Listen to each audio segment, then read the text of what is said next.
welcome to Adventures in Lollygagging. We are playing Delta Green tonight, continuing our Impossible Landscapes campaign. Not only continuing it, but beginning part 3 of 4. It's a 4-part campaign. We have just passed the midway point, and we get to, I think we're like over the peak, and now we sort of the slow decline. Should be pretty fun. That's what happens, right? Yeah, part 2 is a marathon. There's a lot of stuff going on in part 2. Part 3 is very sandboxy, so we can kind of go lots of different places, lots of different things. Oh boy! Oh my gosh! Okay, so it's Ashley's birthday tonight, and she is playing with us. And there was a suggestion in chat that that if someone gave 1,000 bits, I would have to sing to happy birthday to Chelsea to Ashley, and and Derek here, because he just donated that. So not only that, but I had to sing it as Mama Party over on the Defenders of Cobalt. I used to play. Oh boy, look at now I gotta sing it twice. Oh my god, these bits. Thank you, Chuck. Thank you. Thank you. Oh no, it wasn't. I'm sorry. That was too old to Twitch. My bad. I thought that was Derek. My bad. I don't know why I looked at that. So my bad. I was about to boot Derek from the group. Okay, so I got to sing happy birthday to Ashley in my Mama Purdy voice. Oh god. Okay. All right. Here we go. I forgot the words happy birthday. Okay. Happy birthday to you. Happy birthday to you.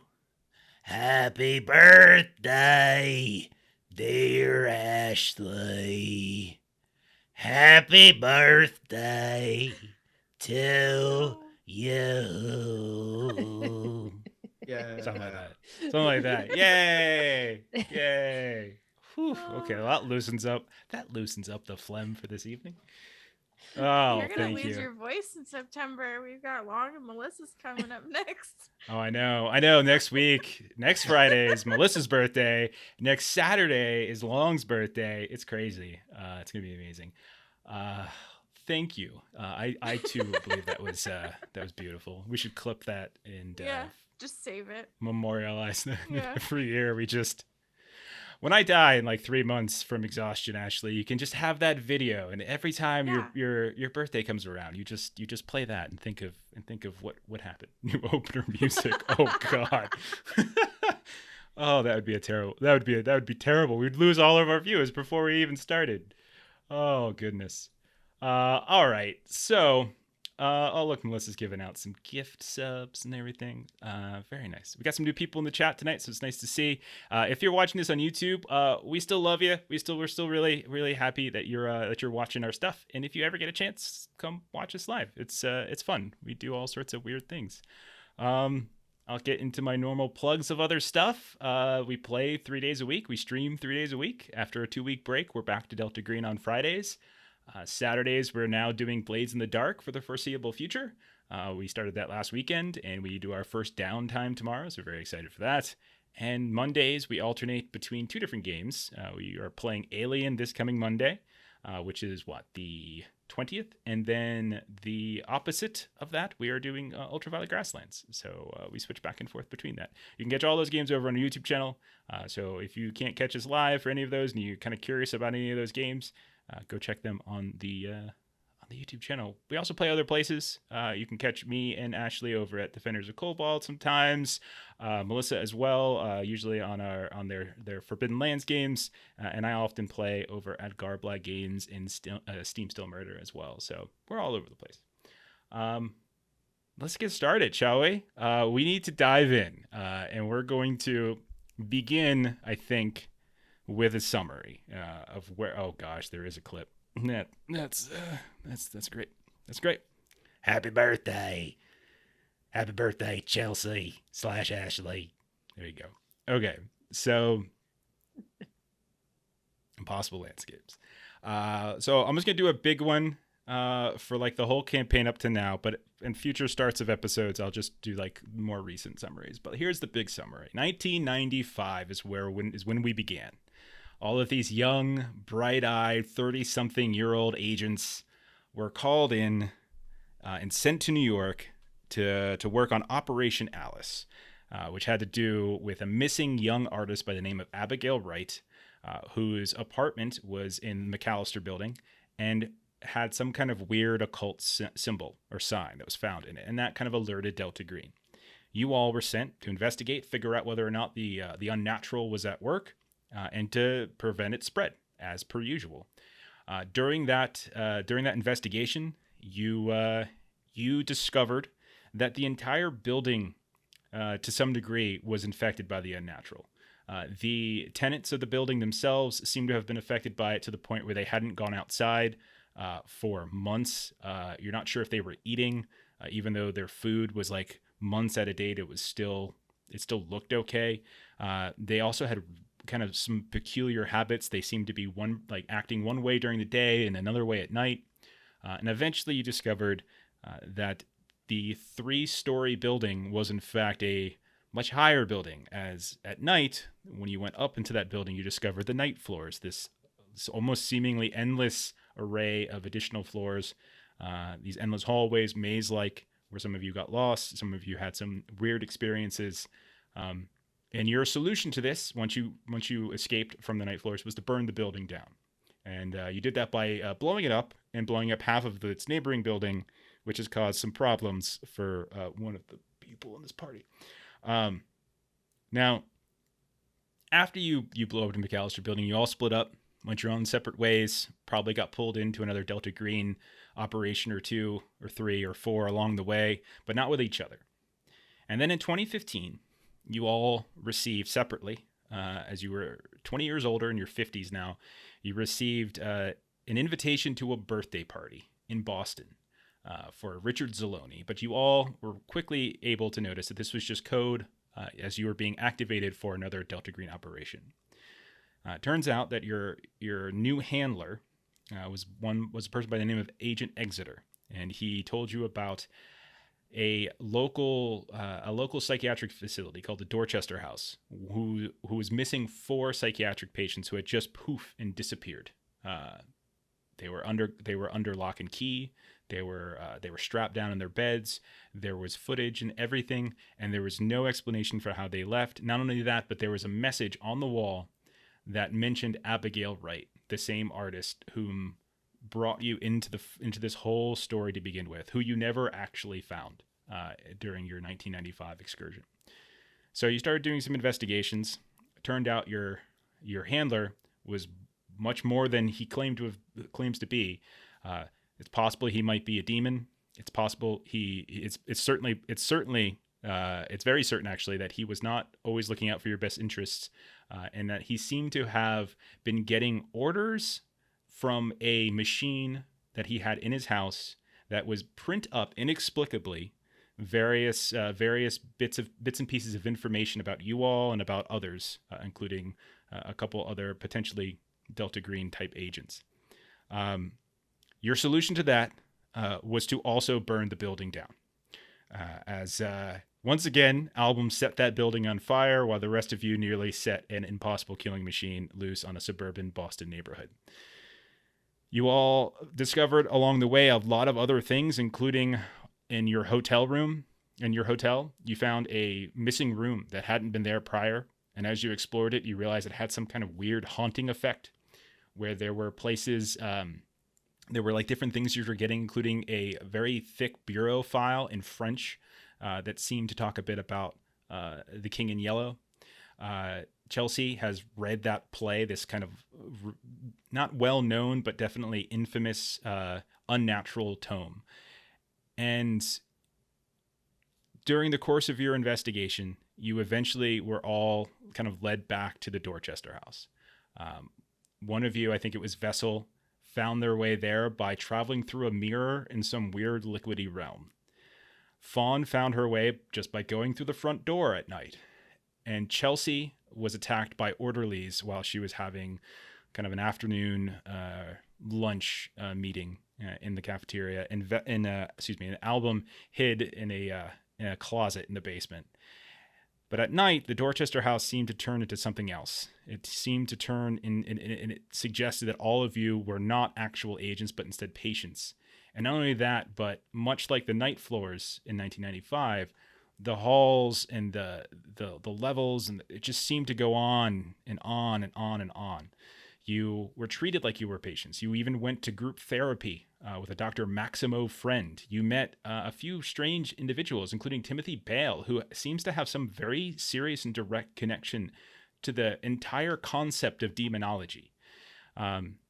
You also met a Mr. Wilde, a kind of a scarred figure, a scarred man who seemed to have secrets about people and would agree to help you if you did some favors for him once you got out of the house, the Dorchester house. Fawn heard her lost and now dead sister's voice on a radio inside the Dorchester house.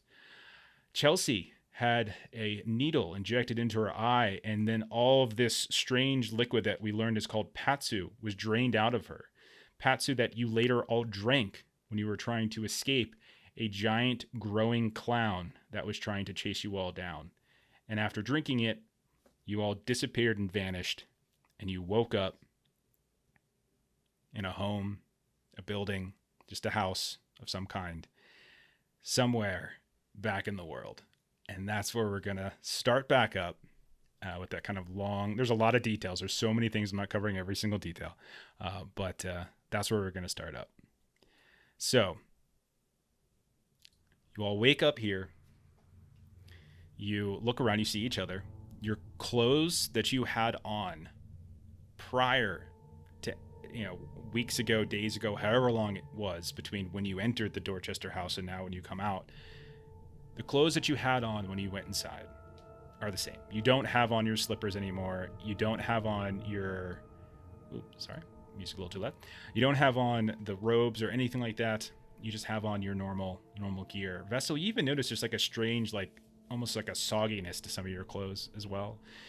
You wake up, you looked around very briefly, and Fawn, you looked out a window and you saw the Clockwork Child that was outside and was carrying some kind of missive, some kind of note. You turned around to tell somebody else, and then they disappeared, but the note fell to the ground. You broke the window open. You climbed through the window. You climbed outside into what looked like some kind of suburban neighborhood. You picked up the note. You brought it back inside to the rest of the crew. You read it, and if you've forgotten, it was a poem. And it seems to be a poem that is written by Abigail Wright, or at least Abby, someone named Abby, and it was addressed specifically to Fawn. So, if you've forgotten, I shall share it with you all again. So this is like the readable version. There's also, if you switch over to the image, you can see what the image handout looks like, but it says, find JC Linz at Hotel Brothel Bin. Go now. Find the hotel, the labyrinth, the author, his bottle, the city, the lake, its shadow, the battle, then the party, the dance, the girl in blue, the one singing, nothing is true except out is through. And it's signed Love and Kisses, Abby. Now, Fawn, I'm going to start with you. Yeah. You just read this poem. You see your name on the envelope. You lost some sanity at the end of last session, to the point where it's going to trigger an acute episode for you. Mm-hmm. So what's going through your brain as you see once again the Clockwork Child appear to you? Not for the first time. This time disappear in a blink of an eye. And now you have a note addressed to you. That was just one of the more just creepy things that happened in the first chapter. Was just like touching that girl, the Clockwork Girl, and just kind of having her just disintegrate. So she's really just gonna kind of hold the paper up and just be like, so somebody else just read it, and just sort of tosses it kind of in the air. And you'll kind of see her just be sort of looking out the window, sort of like where the Clockwork Girl had been and disappeared from. And you're basically just going to see her kind of just, her mind is just a million miles away. Okay. The rest of you are still getting up. You've barely looked around. All you really see is that you're in a home of some kind. The doors were locked. The door to get out of the room you're in was locked, but everything was kind of locked. You think more to prevent people from the outside breaking into this home than it is from you guys getting out. It's not like you're trapped inside. So you all begin to see Fawn just kind of grow distant and distant. You see the note. You all see her name on it as well. None of you saw the Clockwork Child or even heard that ice cream dirge, so what do you do? I'll get up, grab my note, look at everybody. How's everyone doing? You all here in one piece? So far, so good, it seems.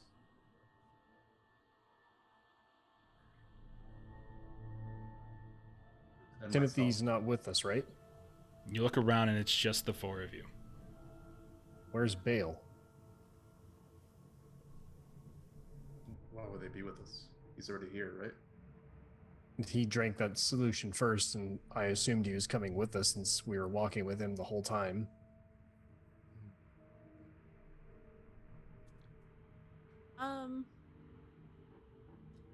On the floor, there was like a sigil or something, right, Jeff?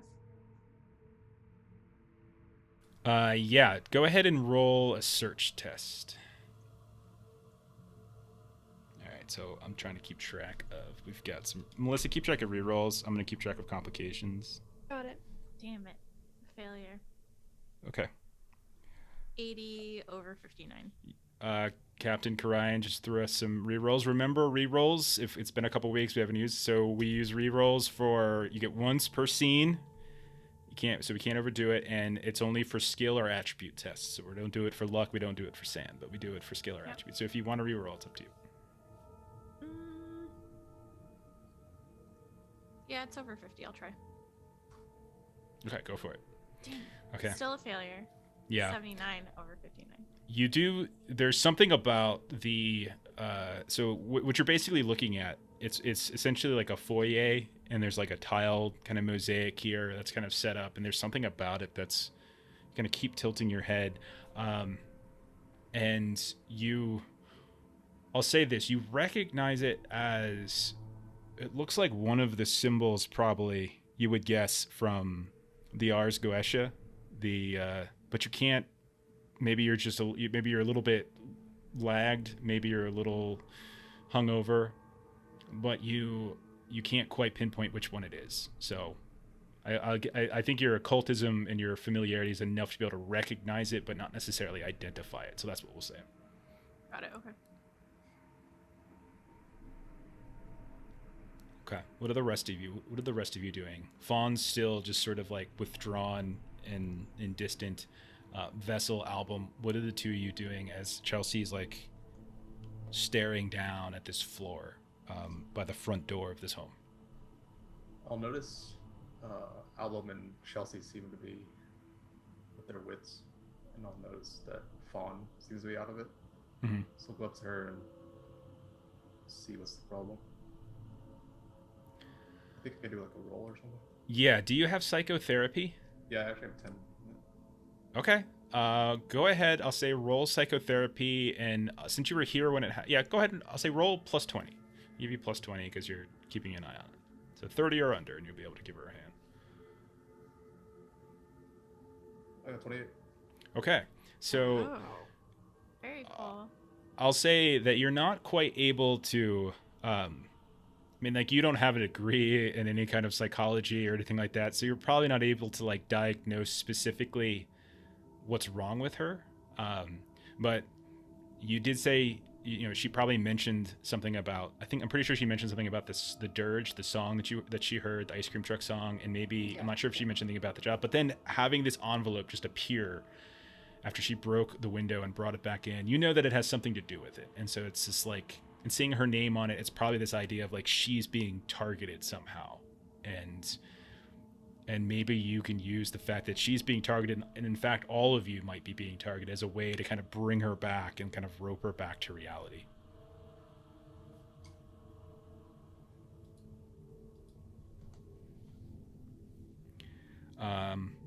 So Album, what are you doing? You see Chelsea kind of tilting her head left and right above this floor. You see Vessel trying to like snap Fawn out of whatever daze that she seems to be in. And then there's you. And again, this just looks like a house. Like there's rooms here and there. I'm just assuming looks it's like just a house. empty and furnished. No, it does seem to be furnished, yeah. But like, I'll say, roll an int times 5. Okey-doke. 15. Success. 15. Yeah, you piece together as you're looking around. It looks almost like it doesn't really look lived in. It looks more like everything's sort of been staged in a certain way, which might even your paranoia might start to kick in. But then you notice on a table near the front door, next to where Chelsea is standing, you see a stack of business cards, and it looks like it's a home that might be for sale, as there's like a stack of realtor business cards and a flyer. You see specifically, as you kind of take a look at it, that it's a realtor by the name of Patricia McSwain. And you pick up the card, you take a look at it, and there's like a stack of maybe 20 of these. It could be like an open house, but this is definitely a house that's on the market. But it's a young woman, maybe late 20s, early 30s, blonde hair. And it's right next to where Chelsea is standing. I'll pick up one of the pamphlets. What's the address of the house we're in? Or like, what are we still in Boston? Yeah, you are still in Boston. Do I have the specific address? You know that you are in the. Apparently you're in the Codman Square neighborhood of Boston. There's a specific address, but I don't have it in front of me, I'm sure. But you know it to be like, it's like marketing the idea of like the Codman Square neighborhood. I'll roll over your 15 on your int roll. You would know that it's about maybe 5 to 10 minute walk from the Dorchester house.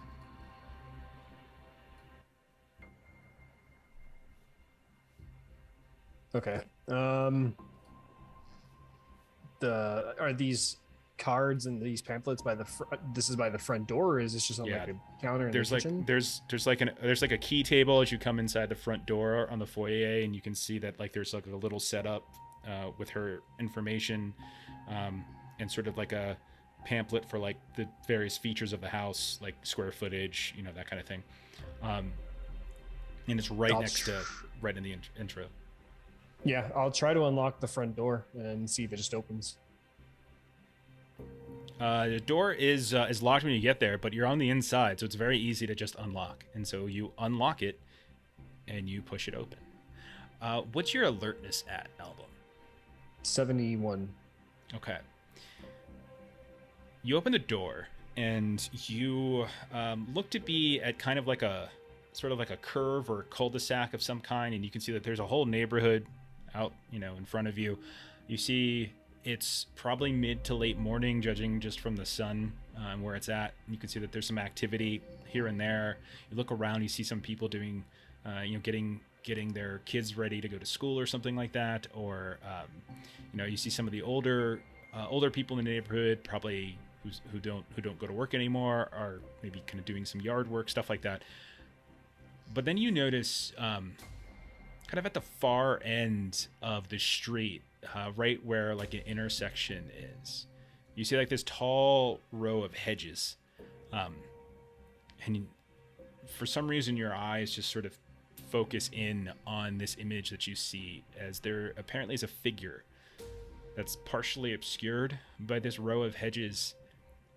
They're staring directly down the road, and they seem to be looking right at you. They're a good 300 to 400 feet away at least, because it's several houses down. But with your alertness, like one of the things that sort of catches your eye and makes you focus is what they're wearing. Everybody else outside's kind of a warm day. The few people that are out in their outside seem to be like, shorts or short sleeves, things like that. But this figure has almost like kind of army surplus wear, like this heavy, thick, kind of dark green jacket, pants, and it looks like some kind of like old-timey gas mask that's just covering their face. I mean, maybe it's some sort of exterminator, but you don't see any kind of equipment strapped to them. You don't see any kind of extermination van, but they're just staring at you all the way down the street. About how far away are they? Like 50 yards? More than that. I would say they're probably a couple 100 feet away at least. Okay. Album will just start to casually, just because they're so out of place, he'll just start to walk in their direction, not taking his eyes off and trying not to blink in case they dissolve into thin air. He's also going to call back to the house. Doors open. We can head out whenever you're ready. Okay. So back in the house, I'll say all of you can hear that. Vessel, go ahead and roll a sand test, because that psychotherapy roll. You're trying to basically, maybe Fawn is babbling about the Clockwork Child or something like that. Take a point of sand damage. Just from hearing her rant and wail or whatever it was. But you do manage to kind of stave off her acute episode. What are the three of you doing inside now that the door's open? You hear Album walking off. I'd probably be looking at the little business cards. You said her name was Patricia McSwain. Okay. Is there a number on it? Yeah, there's a phone number, like an office number. Like you can see, like there's like cell, office, and then there's a fax machine number on it. Yep. I'd probably pocket it for later. Sure, no problem. There's plenty of copies of them. And then, are the rooms and stuff inside the house all locked up? The house is locked up, but individual rooms themselves, not so much.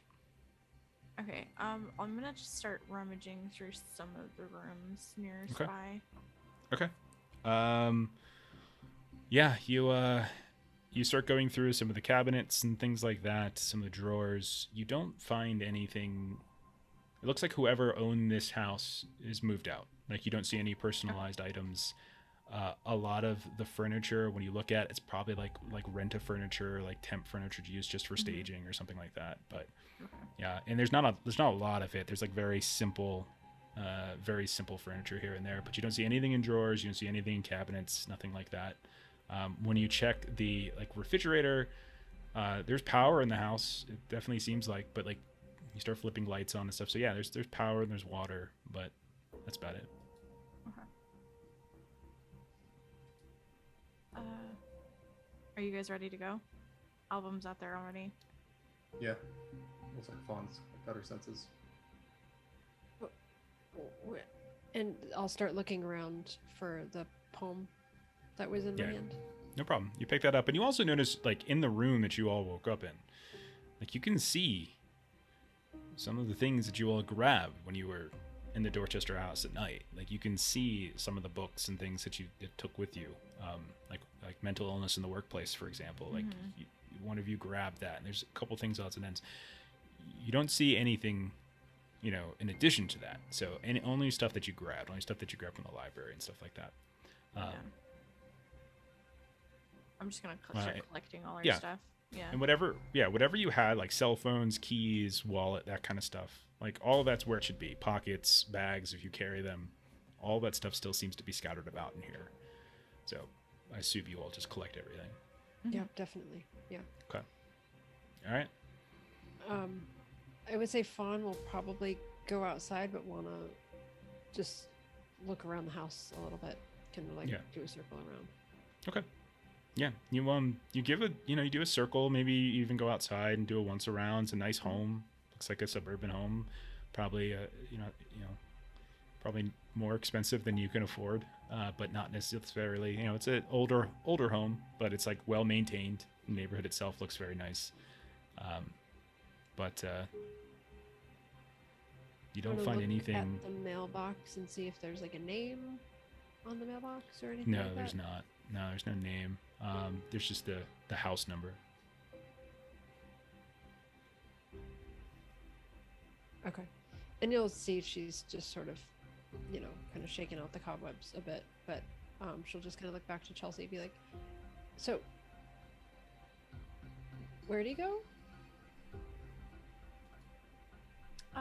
He was heading down that way, and Chelsea's already just gonna start following after Album. Okay. And Fawn's just gonna be like, he's really gotta just stop going off on his own. Just... Album, roll a dodge test.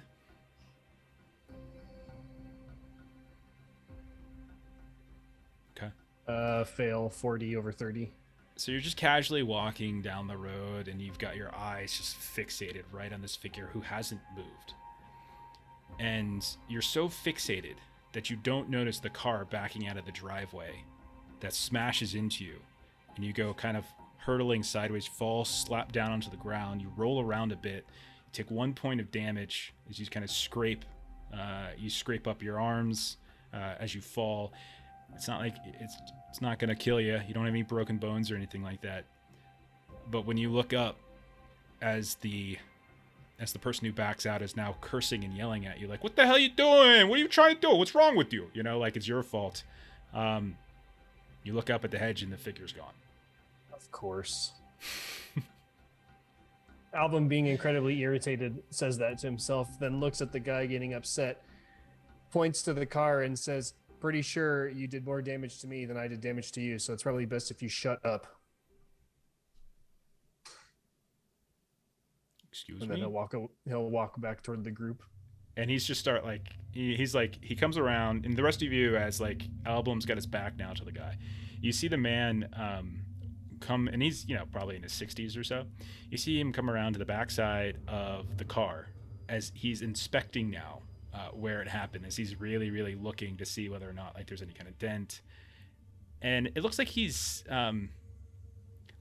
might be satisfied, but you see him like pull up his camera, and he starts taking pictures, and he's like cussing, and he's like, yeah, this is freaking America, bub. You can't just walk in front of cars and stuff like that. It's like insurance fraud or something. As he's taking pictures of you walking away and taking pictures of the rest of you. And he goes and gets back in his car. Okay, good. Yeah. Album will spin around and say, "Look, there's one of you, and there are 3 other people that witnessed you back into me. Now, as a driver, I'm sure it's been a long time since you had to pass your driver's test. But if you remember from your test, you have to be aware as the person in charge of a multi-thousand-pound vehicle, and the charges that I could put against you are much greater than what you could put against me. Now, we can simply leave this matter between this little pissing contest, or you can keep taking pictures and acting all macho. What do you want?" Roll a persuade test. That was good. I like it. I'll give you a plus 20 on it too. You don't even need it. Like, that was really good. 25 success. And I guess maybe he just sees your general demeanor. You're kind of bleeding now at this point from a couple different abrasions. Nothing major, minor stuff.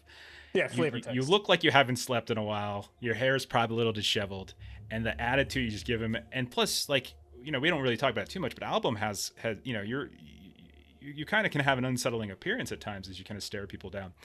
And he's like, "All right, bub. Okay, bub. Yeah, you go about your day." And he goes and he gets back into his car, continues backing up, and drives away.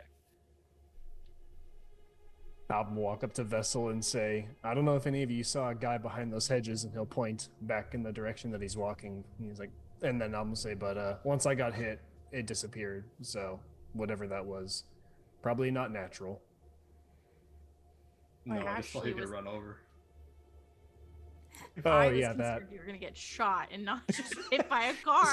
This isn't Arizona. Yeah, it's Boston. It's a little different. Actually, I don't even know what the hell Boston's gun laws are. I have no idea. Why do you say not natural? It was just a guy. Well, just based on what it was wearing. It was wearing a gas mask and some like military-looking clothing, which is bizarre given the weather, time of day. I'm assuming there's no like pest trucks or anything out. Yeah, you Like, didn't see no. anything like that. No, you You didn't see said anything like like that. old military type of clothing. Yeah, it's like army surplus stuff. Yeah. Yeah. Make it like similar to the army surplus or police officer surplus marionette that got my ass out of jail. Oh no, that was like an old time like 1950s police uniform. Like this is more like army surplus store stuff. Like so like heavy green jacket, that kind of thing. Got it. Like heavy dark pants, that kind of stuff, heavy boots, and then some kind of gas mask on. I don't know about you guys, but we definitely need to get our bearings a little bit. I would love to go to an urgent care myself. Album just got hit by a car. Maybe you should go with me. Album kind of just looks at like his scrapes and he's like, if you think it's necessary, but I feel like we've got some work to do. So this guy just backed out of his like driveway? Yeah, he just backed out. Album was just focusing on, we got some complications that people were asking for. Album specifically said he was focusing on someone, and I thought, complications don't always have to be like supernatural stuff, but like getting hit by a car can kind of be a pretty good complication. And that could have gone bad if you would have failed that persuasion roll. Could have gone even worse. Plus he's got pictures of you. By cars, is that a 2? That he does. Brownstone Fawn bomber. just wants to like kind of toddle down the street a little bit and just look in the direction that Album said he left. Okay. Album breaks into the guy's home and blows it up. Classic Album. Just blowing up houses. Teach him. Should have just stuck with the car stuff. Oh, I love it. Okay.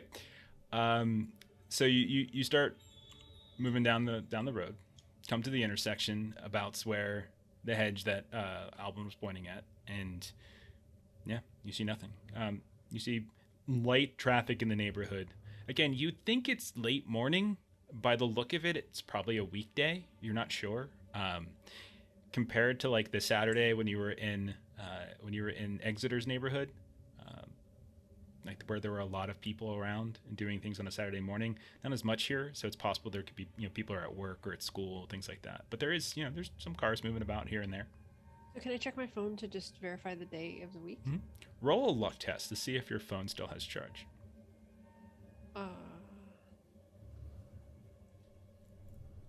Critical success. Okay. Yeah. You take a look at it. There's probably half a charge, like 50% or so. You take a look, and you kind of have to do a double take. Actually, wait. What? It is September 7th. It's Monday. You guys went into the Dorchester house on Sunday, September 6th. And you guys were in there for what felt like days, at least. And didn't Album like stay in a room and grow a beard from the TV torture or whatever? Yeah. I mean, Fawn, you wandered the halls for, probably a day by yourself before you found everybody. Chelsea at one point was taken away and was gone for like at least 12, 13, 14 hours before you went and found. Album was thrown, like he said, he was thrown into solitary confinement. So like you all have like different clues as to terms of how long you were in there, but it's only been something like maybe 12 to 15 hours. Looks like it's about 10 a.m. in the morning. And so that means it's only been about 15 hours since sundown on Sunday. So Fawn's just gonna kind of look at her phone, like I'm gonna say maybe she like turned it off before they went in, so that's why like they're still like kind of charged on it. But she's just gonna be like, wait, it's Monday. We just went in yesterday, Sunday, and it's Monday. Album's feeling is like chin in his face, like that doesn't make any sense. This doesn't happen in 12 hours. And she's gonna kind of just like shove the phone in his face, like, look. Well, I guess I shouldn't be surprised anymore. Yeah, we have already come across quite a few places where time moves differently. Mm. How do you feel nutrition-wise? Because I did eat in there. You feel fine. I mean, you can't remember the last time you ate. You assume it was yesterday, but maybe not. But you're thirsty and probably hungry, but not like starving and not like. So he's not vomiting. Nope. Okay. try to get back to one of our hotels, find Okay. a bus stop. Okay, something like that. so looking at your phone, yeah, temporal anomalies aren't really old hat. Looking at your phone, Fawn. So your main hotel that you all have at this point, we said it was like a Hilton. So I just did a little pinpoint just to get some bearings for us, but I put it like at the Hampton by Hilton. So Hampton Inn, Boston Crosstown Center is where I put you all at, which is about 15 minutes north of the Dorchester area. And you know that like there you can walk there, but it would take much longer. But yeah, there's public transit that you can potentially get on that get you there faster. You also had the Boxer Hotel, which is even further north. But I think you guys checked out of that one. Your initial hotel that you like, there were two hotels that you had in the beginning. You guys have long since abandoned those since the issues with Chelsea firing the gun in the hotel and all that. You guys left there, went to the Boxer. After the missing room incident, you guys fled that hotel and settled in on the Hampton Inn, and I think you have 2 rooms there. So that's where you have. And you go through your things, by the way, and you still see your hotel room keys. You know, like the credit card style keys. But you go through and you get like a quick little Google Maps up to get like the closest bus stop or the closest train station to kind of get going. Chelsea, you said you were interested in urgent care. Yeah, I want to like try and like do a search or something on my phone if it still has a charge and just find some place I can get some healing. Okay, if If anybody that's wants to any see if their questions. phone, just roll a luck test to see if your specific phone has charge. Fawn already did it, and if you pass, then your phone has charge. If you fail, then your phone's out. Dead. Simple enough. I'm out. Okay. Albums, yours is fine. I just made it. It's got 5%. Just barely. It's charge me soon. Okay, so half and half. So you got 2 phones are working, 2 phones aren't. I'm assuming these are like, are these like smartphones, or did you guys get burner phones? Like what like burner flip phones or actual smartphones? What kind of phones did you guys want? I probably should have asked that before I gave you all that Google Maps stuff with Fawn. Yeah, Album has a smartphone, but it runs like a custom OS because he's paranoid to all shit. So Yeah, Gotcha. like Can't- VPNs and stuff. yeah, can't track me. I've got NordVPN as my OS. Okay, fair enough. This stream brought to you by NordVPN. It's not, but if you want to. Fawn, do you want to just stick with you have you brought a smartphone with you, or okay? Yeah. All right. So yeah, you're able to see you can get a map and kind of track it to where you want to go. Somebody, Chelsea, you would probably need somebody to guide you, but you can find that there is like urgent care and hospitals within 20-30 minutes of where you're at, so it's not that far away. Cool. I don't know if we necessarily want to go to like urgent care. I want somebody who, I don't know. Well, maybe we are older. Chelsea, I don't think anybody specializes in fluid being sucked out of your eyeball from a psychopath mental health doctor. Yeah, that's true. I fell. Okay, yeah, let's go. We'll go.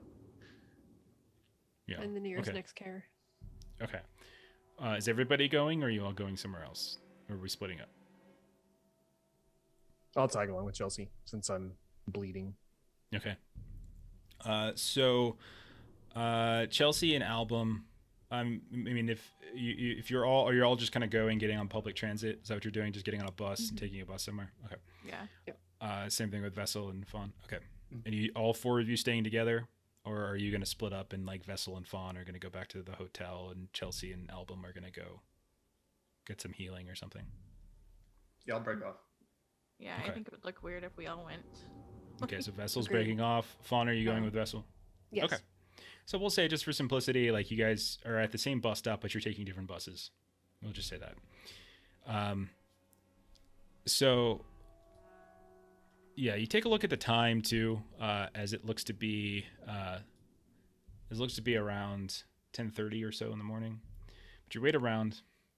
Eventually, Vessel, Fawn, your bus comes, based on what you found on the public transit lines. You get on that, and that's going to take you up towards the hotel, and you kind of sit down and you start traveling. Chelsea and Album, you wait around a little bit longer. Album, your alertness, as you said, is in the 70s, right? Yeah, 71. Okay. So you're sitting at like a bus stop. It's just you and Chelsea now. You can see that there's cars coming and going. It's fairly bright out, and like the sun is like constant, like reflecting off of like these various cars that drive by, like the windshields and their mirrors and stuff. They're kind of giving you these weird reflections every now and then. And as Chelsea's just sort of, kind of picking at like various wounds or whatever, you notice something kind of catches your eye, just sort of very strangely, as you look across to what looks just like a kind of retaining wall for some kind of larger highway, like a state road or something like that. And there's looks to be some kind of graffiti, and it kind of keeps flicking in such a way that just sort of draws your attention towards it. You take a look and you kind of tilt your head, and it's this huge, like, in kind of complex mural or layered series of murals. Like one thing was painted and another thing was sort of partially painted over top of it. It's hard to discern from across the street like this. But it almost looks like you're viewing something out of like an open bedroom window. Like the curtains are thrown wide and you can see them on the sides. And like the foreground, like right above the ground itself, right above the sidewalk, you can see that there's this lumpy, nondescript figure, like someone sleeping in a bed. And you can see that there's, through the window and kind of up, like through this kind of lattice crossed window, you can see what looks like a moon hanging in the sky. But as you look at it and the light continues to flick at it, and like as cars go past and the reflection just casts this like strange bit of light, every time the light hits it, you can see that there's something like underneath the moon that's as it's trying to come up towards like the surface. And you finally catch it at one point as you like peer and look like really, really carefully. And it looks like it's a clock.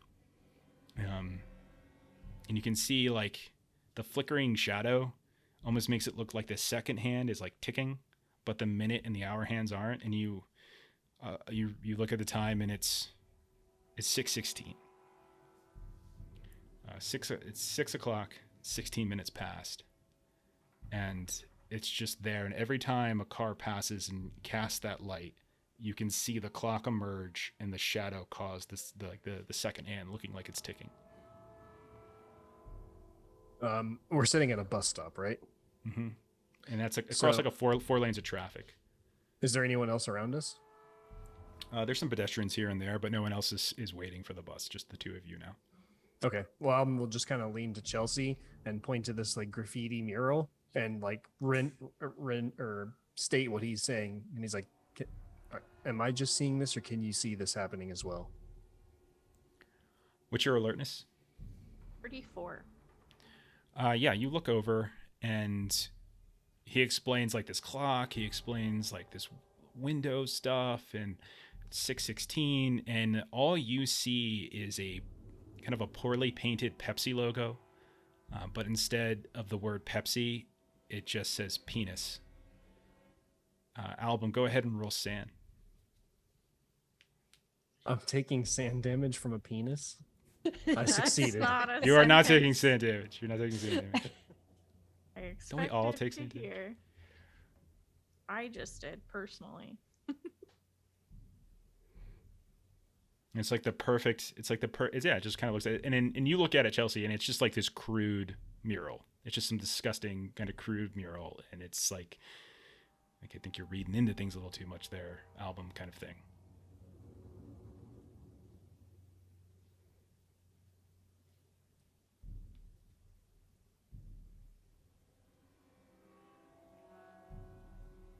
You're muted, Ashley. Hello, can you hear me? Yeah, I can hear you now. You were muted a second. Okay. So what do you do, Album?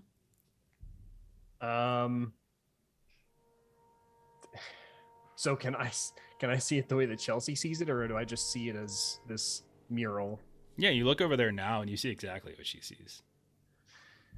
I'm just gonna like lean back against the bus stop like enclosure thing. Just kind of put his hands up, close his eyes, and just say, oh, "Never mind. I'm just when's the bus gonna be here?" Okay. And it's at that point the bus shows up. You hear it come up, do as the door opens up. You pop in, tap in, and you find a seat. Handful of people are already on the bus. You find a place where the two of you can sit, no problem, and you begin your trek northward towards the urgent care clinic. All right. So, Fawn and Vessel, you're traveling for a bit on the bus, and you come to what looks like some kind of like long street light, right? This intersection, red light, and you look off to the east, and Vessel, you noticed a good 200 300 meters away, standing what looks like at the base of a Taco Bell sign, like a large Taco Bell like shopping sign for some kind of grocery store, shopping center. And like you can see like where the sort of the Taco Bell drive-through here. There's a figure that's just peeking out from behind this large sign, and you can see that they have what looks like this green army surplus jacket and this strange mask on.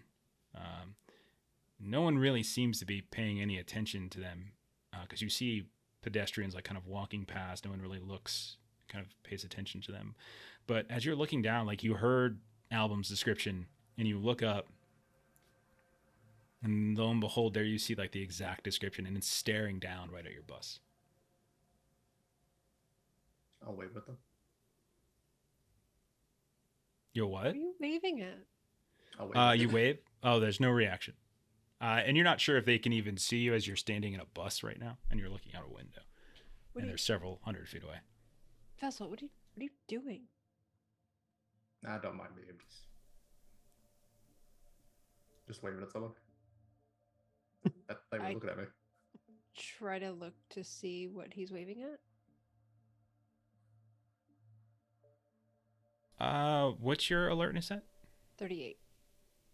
Yeah, you look in the direction of where he's waving at, and you see a Taco Bell sign and several other people. You don't see anything, and like Vessel, like the bus lurches a bit, and you kind of lose sight as you turn and look. You can't really see. You can see there's people moving past, or suddenly a crowd, and there's like cars coming in one direction, and by the time you get a clear view of the sign again, the figure's not there. Seems we're So- being stalked by Album's description of a man. I had a glimpse of him. You saw the guy with the mask? I did. Fawn wants to do just some quick calculations, like would it have made sense for that person to be able to walk from where we just were to where we were now? Like trying Yeah. to get a Yeah, sense of man. like Yeah, there's dark reality here. to walk. No. If they had a car, maybe.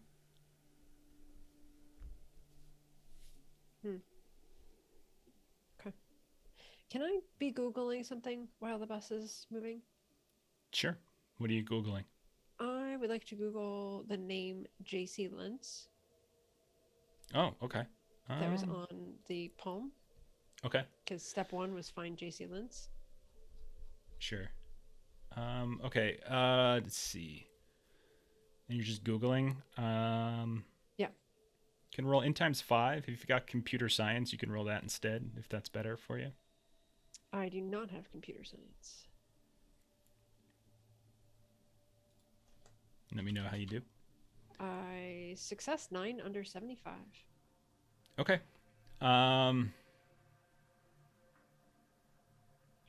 Okay. You, as you're kind of searching and flipping through, it's several pages kind of buried a bit on your Google search, as there's a lot of corrections for the name. and like you put in like JAC blah blah blah, but then you realize like it's kind of spelt differently, and like Google keeps trying to autocorrect, and it's very frustrating. Yeah. But eventually you get the actual name in, JAYCY, and then Lynn's the last name. You do notice that there apparently was the name is sort of mentioned in a book from like the 60s called A History of the New York Mafia by a Dr. William Gay, and it's published by Delacroix Books. There's not a full text of the book online, but you do have the name of the book. You might have to special order it. It doesn't seem to be in print anymore, or see if you get lucky at a library or something like that. Okay.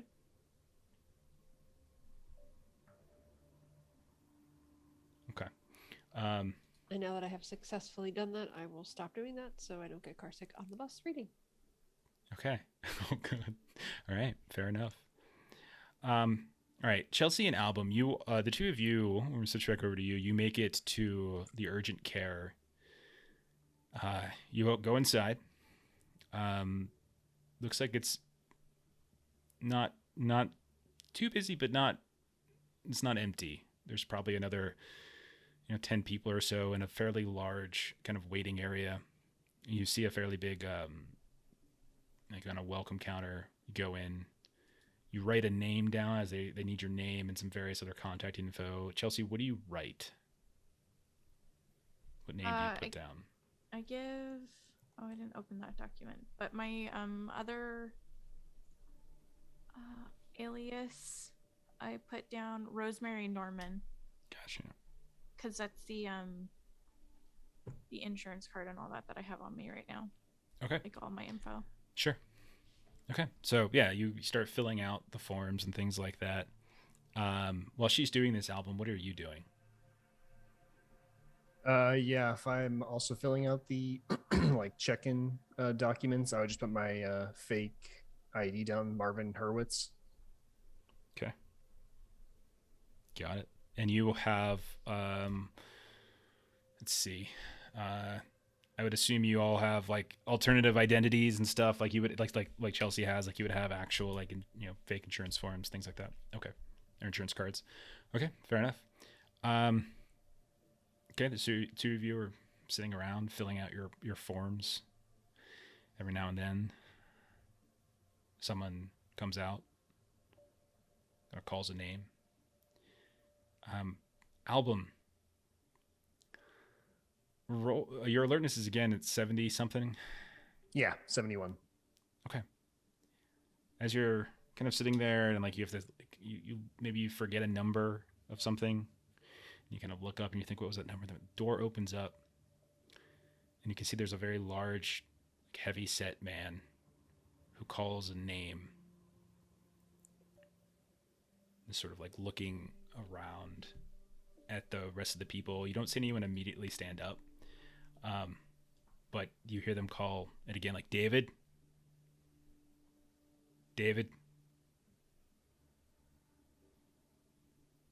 Is it Dave? Did they say a length or last name at all? No, they didn't. Just the first name over and over again. Okay. Now, as you kind of watch as this guy said like 3 or 4 or 5 times, you look as he's like keeping the door open, and as you stare through the door into the back where like you would expect to see like other people moving about, various medical workers and things, you see what just basically just looks like an empty pale hallway, and like the light itself seems sort of stale. You start having like a flashback a bit to that time in New York where you all escorted David Langford, and like you're looking and then finally you're snapped out of it as like the door to the bathroom opens up. You hear a toilet, like the public bathroom, the toilet flush, and there's like this sort of young, maybe 24, 25-year-old kid who's just sort of pulling his pants up a bit. He's like, yeah, I'm David. And he just kind of follows the guy back. The door to the back side of the urgent care closes, and everything just kind of settles in at that point. Album will finally remember to breathe and kind of like does some like like catches his breath a bit and kind of wipes the sweat from his forehead. Mm-hmm. Chelsea, you get up, you go to hand in your paperwork. While Album is sitting there kind of finishing, you finish up first. You don't notice the same thing that he just noticed. And it's kind of loud in here. You hear a TV is on. You look up and you can see it's just like sort of basic news, like local Boston news, some sort of Good Morning Boston talk show type of thing going on. You look around and there's like maybe 10 other people in here. There's a bunch of people behind you. You hear like phones ringing. You hear a fax phone going off. And then like as you're waiting for this woman who's clearly asking you questions and you're like nodding and kind of going through those here and there, like this voice, like almost like a radio station, like you're trying to tune in, like you hear like this bits of static and then you kind of hear a voice kind of crackle for a minute and then it comes on again and then it crackles and it comes on and it's almost kind of disorienting you. And then with like this great amount of sudden clarity, you hear a voice just sort of kind of pierce through and it's just male voice. And you hear, yeah, right. Just place the box in the middle of the hallway. Yeah. Open the door, put it down, and then close the door. Okay? Just close the door. Okay, make sure the book, the Melonia vials, the silver robe, make sure they're all inside. And be careful with the book, man. Be careful with the book. It's kind of old. It's going to be old by then. And Barbus and Marbus, whatever the hell you want to call yourself, I don't care. Just make sure you use the Craig box. Yeah, it's on the side. The Craig box. All right, thanks. And you hear this just like coming directly into your brain. Nobody else. You look around, you see no sign, and you recognize the voice as Timothy Bale. Roll sand. Okay. And I recognize that as the box that I found in the hallway, like that just got placed out. Of course, yes. Oh my god. Okay. And now that you think back to it, as you start hearing that, you remember at one point Fawn described seeing burn marks on Barbus's wrists. And you too saw burn marks on the wrists of the arms that had extended out from the hallway into the hallway of the McAllister building. I failed my sand roll 49 over 33. Okay, 1 point. What is it? Helpness? Unnatural? This one is I'm gonna make this helplessness, yeah. Okay, so I do just take one. Cool. Yeah, just take the one. What do you do with that? What goes through your head? How do you react to this? I like to imagine like because we heard him on the phone giving orders. So I can kind of put two and two together that I'm somehow hearing him do his thing with the phone, like giving orders. But like I'm in a public setting and I'm trying to act normal. So I just start to vigorously like shake my ear, like I've got like a ringing in my ear or something. And like until the woman at the desk is uncomfortable and she looks at me and she's like, "Are you okay? You didn't put ear issues on your form." And I'm like, "Oh yeah, I've just got some tinnitus." Okay. All right. Eventually, the two of you are called back separately, obviously. You start going through the basics of, album. It's not so bad for you. You just got some abrasions, some bruises, things like that. So if you're looking to heal up, basically it should just be a medicine check by the doc. And if successful, you get a 1d4 back. If he crits, you get double, and if he fumbles, you take damage. Is basically what this is at. Okay. So, do you want me to use one of your rerolls as an 83 over 80? You guys have rerolls. I'll use it if you want. It's just a straight fail, so nothing happens. If you get a straight fail, you don't get any health back. If you succeed, you get a 1d4 health back. If you get a crit success, it's double. And if you fumble, it inflicts damage. It's just a basic fail right now. 83 over 80. I mean, I'll save my roll for something else. I'm only missing 1 hit point. So I imagine the doctor just like looks at me and he's like, "You're fine. It's an abrasion. Like, go home." What are you like 4 years old? Do you need your mother to like put You a wanted a band-aid on it and Band-Aid? kiss the boo-boo away? And I I don't was just give like, out look, kisses for I free." came here with my friend. She's really freaked out, and she said I was bleeding. Whatever. It's just blood. You want to lick it? And Malcolm gets up and walks out.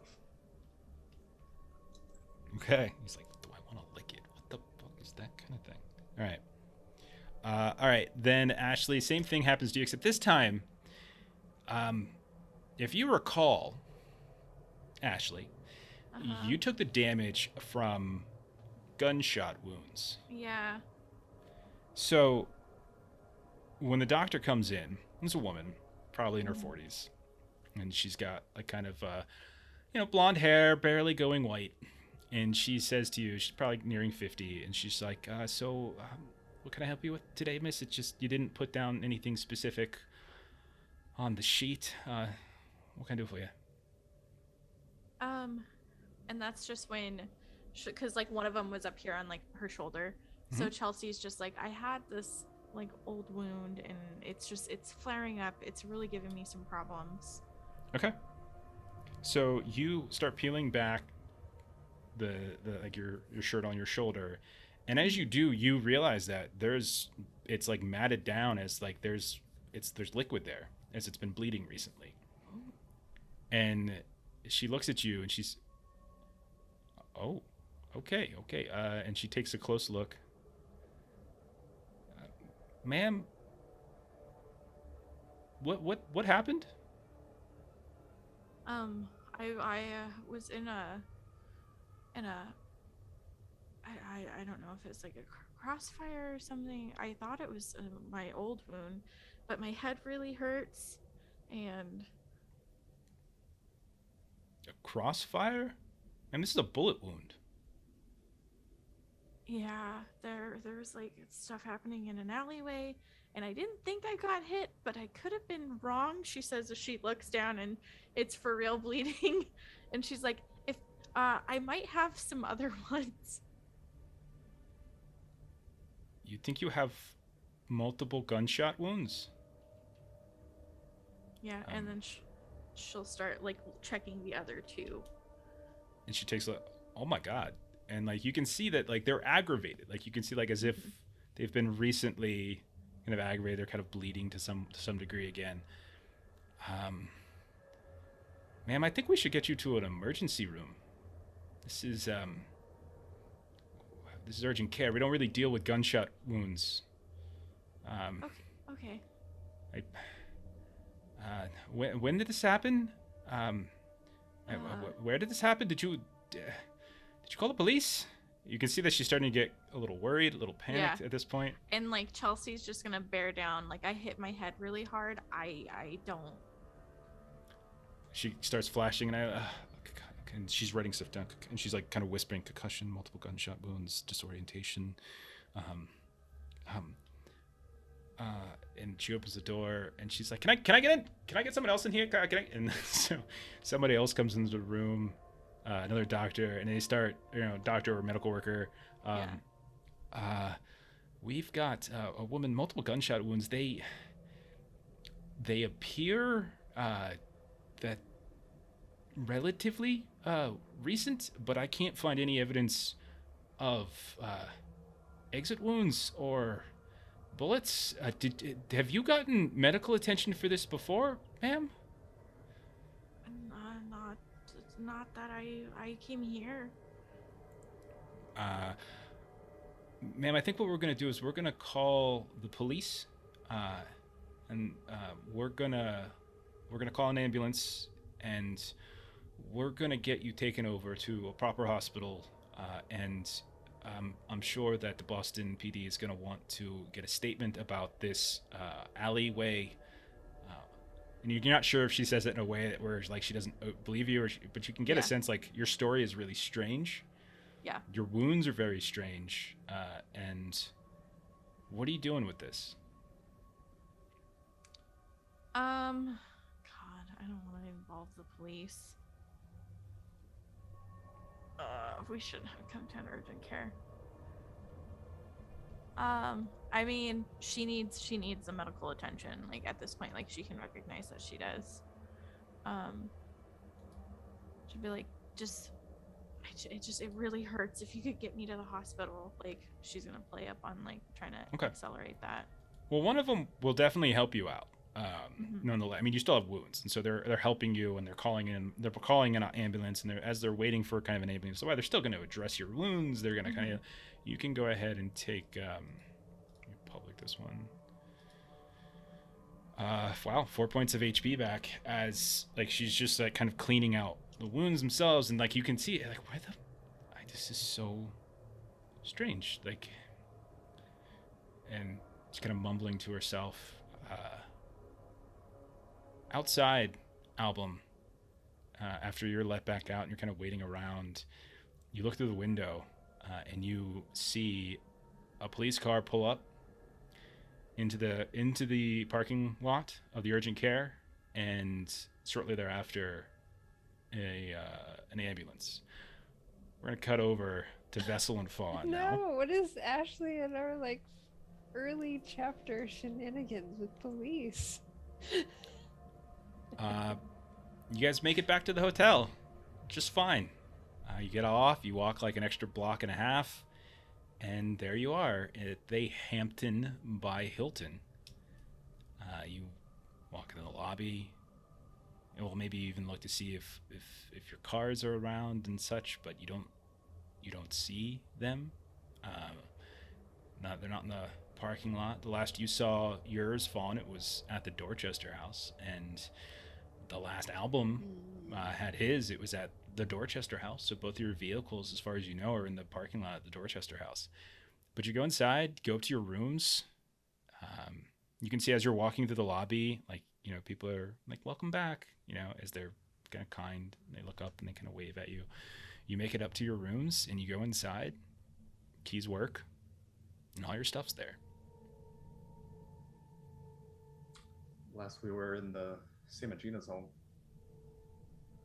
I think I went through a mirror. What happened after that? Do we still have the scrapbook and things we got there? Yeah, that was one of the things that you all were able to kind of scoop up. Anything that you brought with you into the Dorchester seems to have been in your possessions when you got out. So that includes the scrapbook from you believe was Philip Samagina, Henry Samagina. Sorry, I get the son and the dad confused. But yeah, the scrapbook that you found that was underneath the mattress. Yeah, you still have it. You probably have. I'm assuming at least one of you has some kind of like backpack which you put stuff in that you kind of carry along with you, and that's probably in there. So I'll get a change of clothes, and then I want to go through that. Take some time, go to that book. Okay. So you're gonna start flipping through it. Perfect. Fawn, what are you gonna do? In this room, is there one of those like clock radio alarm thingies in the room? Yeah, there's an alarm clock. So what you're gonna see Fawn do is she's gonna kind of drop everything on, you know, kind of the desk area, and she's gonna go sit down on one of the beds, and she's gonna kind of pull the clock radio towards her, and you're just gonna see her turn it on, and she's just gonna skim radio stations, and you're just gonna hear her, you know, just scan, wait a couple seconds, scan, wait a couple seconds, scan, wait a couple seconds. Mm-hmm. Yeah, you go through. You get various music pops in every now and then. Pop music, country music, some R&B channels, stuff like that. You get some talk show hosts, some radio stations, some radio shows, I should say. You get plenty of commercials, things like that. You flip to both bands, AM, FM, same deal. This goes on for probably a not insignificant amount of time, because there are several. If you're doing it this way and you're listening, nothing specific comes through exactly. You don't really get any kind of vibes from anything going on. Like, there's nothing that seems to, because I know you're looking for something about your sister, or you're looking for anything that might, everything seems on the up and up. And so you kind of, when she's gone through everything, say, up and down, AM, up and down, FM. And then she'll just kind of like toss the phone back down and be like, God, useless. Maybe, I don't know, maybe a different time of day. Maybe I'll do it later. And so she'll like kind of set an alarm on her phone to like try this again. Okay. Like after dark. Sure. And then she'll kind of look at Vessel like, what are you doing? What we found in her home. I'm just inspecting. I didn't find anything. Did you find anything interesting? Okay, so how long do you want to say you're going to take to go through this? Spend time until like Album and Chelsea come back. Okay, that could be a while. Sure, so that'll be will be somewhere in the neighborhood of 10 to 20 years. Sure. No. Okay, so you start reading through it, and I'm pretty sure the only person in the group who read through the red leather book, Le Roi en Jaune, the copy of The King in Yellow that Chelsea has, was Chelsea. Okay. Let's do some mechanical stuff. First, you can increase any one art skill by 5%, Vessel. An art skill? Of any kind, yeah. Are those custom ones or like... Yeah. You can also increase unnatural by 5%.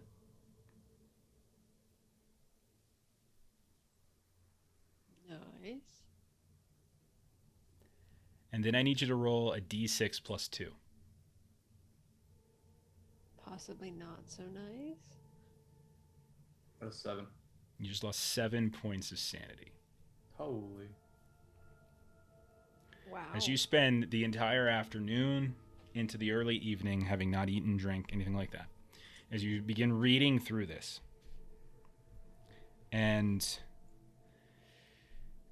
you realize that it's a fairly bloated. You can tell it's bloated in the both in the sense of there's a lot of stuff in it, the seams breaking, but also in the sense of it looks like it's had some kind of water damage, possibly from you traveling through the mirror, possibly through something else. You're not sure.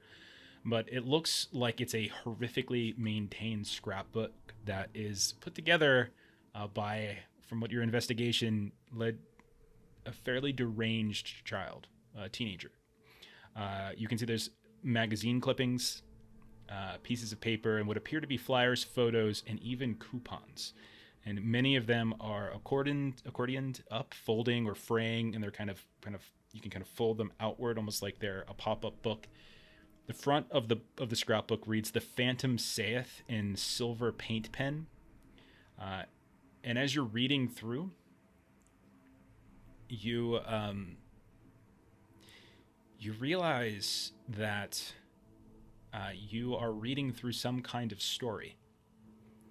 A story that involves some kind of being called the King in Yellow, a place called Carcosa, someone called like the Phantom, Casilda, and it's this sort of strange story that culminates in some kind of like masquerade ball, masks, people in robes, and all sorts of sort of peculiar things.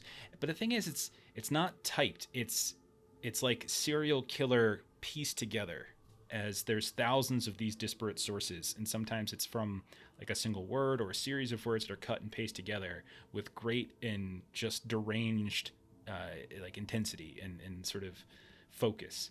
Each word in the sequence, and strangely sometimes an entire sentence, is cribbed from fairly benign sources. Like you can see a Cosmopolitan article on hairstyles, like you can see what looks like a chunk of a water bill, a personal correspondence that looks like a printed email at some point,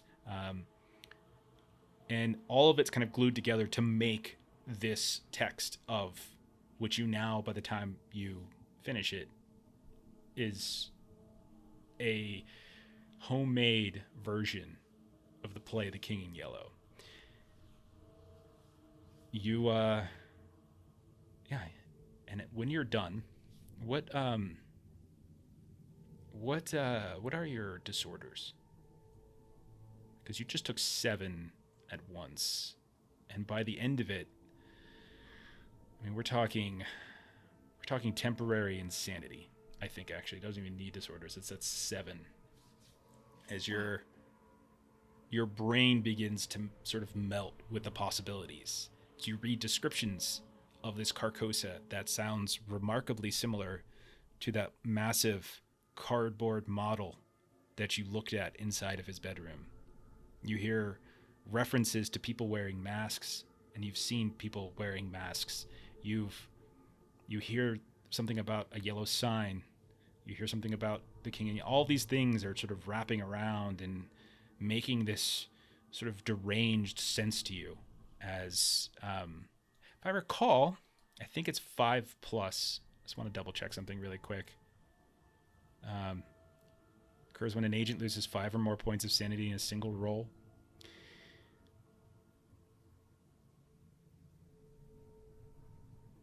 This is all kind of after, like, you kind of close the book and it begins to sort of settle in on your brain at this point. You have to choose between fleeing, struggling, and submitting. I think submitting makes the most sense here, where you just sort of take this catatonic look in your eyes, right? You put it down. Fawn has been doing something, and like you just tuned her out at some point, and you're just kind of staring forward into the blackness of the flat screen TV on the other side, as the enormity of it all, the meaning that's just so out of reach, begins to like just kind of worm its way through your brain. Fawn, you look over, and it's been hours. You've been messing around with the radio. Did you get up and leave at any point? I'll say no. Okay. So what else were you doing? By the way, you can attempt to repress that, by the way, Vessel, if you wanted to. You can attempt to repress the blind panic of temporary insanity or an acute episode by spending willpower, which is always 1d4. And then you can kind of roll the d4, reduce the sanity damage you just took by that amount, and reduce a bond, right? So you can kind of do that too. So if you wanted to try to lessen 7 to something else, you can do that too. That's just a d4 and a bond reducer. Yeah. Do you have willpower? Let's see. Yeah, willpower. All right. So roll a d4. So it takes willpower to roll that d4? Yeah, it's good. You're going to end up having to spend a number of willpower equal to what you're going to roll here for this d4. So if I get a 3 or 4, I don't go insane. That's correct. That's what I was going to say. So so if you wanted to do that before we put you into full catatonia, you have a chance to resist it. So you have a 50-50 chance of resisting it. It's still going to probably trigger an acute episode, but it's, which is probably better than. I don't know. It's up to you. It's your call. Plus, it's sanity loss, and you don't have that much. How would I come out of the insanity or temp insanity? It's kind of just like when I feel like it makes sense, sort of like handler prerogative at that point. Unless I can try to do a psychotherapy back on him. I don't think you can do that for temp. I'll double check that for temporary insanity. We haven't had the only temporary insanity I think we had was Chelsea, and that was in a home scene, so we didn't have to really play with it too much. All right, I have the willpower, so I'll spend it. Okay, so go ahead and roll d4. Okay. Reduce it down to 3. So you only take 3 points. So you're still going to end up, like, even though it's kind of like everything I talked about in terms of stuff making sense and kind of starting to dawn, that all still happens, but it's just more like the catatonia, the deranged, like, distant, as your brain kind of goes into overdrive and your body kind of shuts down. That doesn't actually happen. But instead, I'm just going to take a look really quickly at your disorders. Yeah, PD has the intermittent explosive disorder and paranoia. PTSD you just got, so it hasn't really manifested yet. So I think the paranoia probably won. So basically, losing 2+ sand in a single roll triggers an acute episode. Unless your agent finds a way to stifle his or her paranoia, he or she can't trust or rely on anyone, every event, every blah, blah, blah, blah. Okay, so yeah. So basically, just for the time being, just play up your paranoia significantly, as if you're not trusting. The only person around you, obviously, is Fawn, and so that might be the best way to do it. It should definitely be an issue, because if I tried to do the psychotherapy role to talk him down from the temporary insanity, then the paranoia would probably affect them. Okay. All right. So he's been reading for a while. You've been messing around with a clock for a while. Is there anything else you were doing in that time, Fawn? Because it's been hours. He's literally been at this for 5, 6, 7 hours. Yeah. If I am in possession of that HR book, I probably would have started to look through that. The mental illness in the workplace? Yeah. Okay. So I'm trying to remember if anybody read any of this beforehand. I read some of it. Yeah, you might have. Trying to see. Let me look up my notes. I have so many notes. I got to Control F search for some stuff. Yeah. And I would say, I hope Ashley and Derek are thinking about how you're going to handle, because I'm going to come to you in a second. Mental illness in the workplace. It's not showing up. Police and ambulance on their way.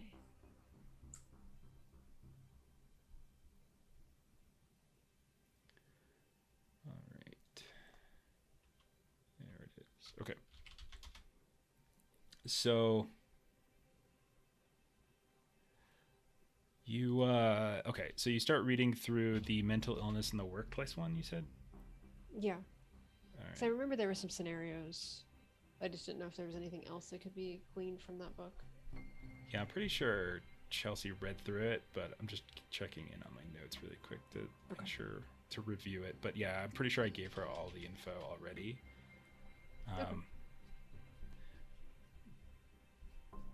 But the big kind of reveal from it was that as you were reading through it, one of the things that you would notice that she noticed, I would say, is the reference to okay, here we go. So I'll just go through all of it. It's published by Grolier International, 1986, written by Devin Greenbrier. It seems to be some kind of instruction manual on dealing with mental illness in a corporate setting. And as you're going through it, you notice the company Sear Inc. is referenced heavily, but it's a fictional company that seems to be used in all of like the various examples in the book. And Sear Inc., if you recall, was the name of the company that manufactured the phone that you guys had used when you broke open, had like the dirt and the everything and stuff in it. There were multiple examples. One of them, Ophelia S., is a secretary for Sear Inc., who has become preoccupied with her home renovation. All discussions are about the renovation, and no discussion at work can pass without her referencing the subject. Her manager reports this behavior, and then it gives you examples of how you might react to that. Maximo F. is a regional manager for Sear Inc., who has had a psychotic break due to the death of a loved one. He reports to human resources that invisible spiders are infesting his workstation, and then it gives you options on what you might do. Abigail W., a regional manager for Sear Inc., fails to show up to work for 2 weeks. When she finally arrives, she claims to have traveled to a foreign country to marry a king. But her demeanor is disheveled, and many say she is not herself. Should you report this to mental health services, yes or no? Mark R. is a salesman for Sear Inc.'s electronics line. Multiple reports for hotel managers indicate he is carrying a porcelain doll with him everywhere he goes, and speaks to it when no one else is present. His work does not seem to suffer. Do you? And then there's choices. And then it says, Lana Bogdan is a hard worker in public relations for Sear Inc.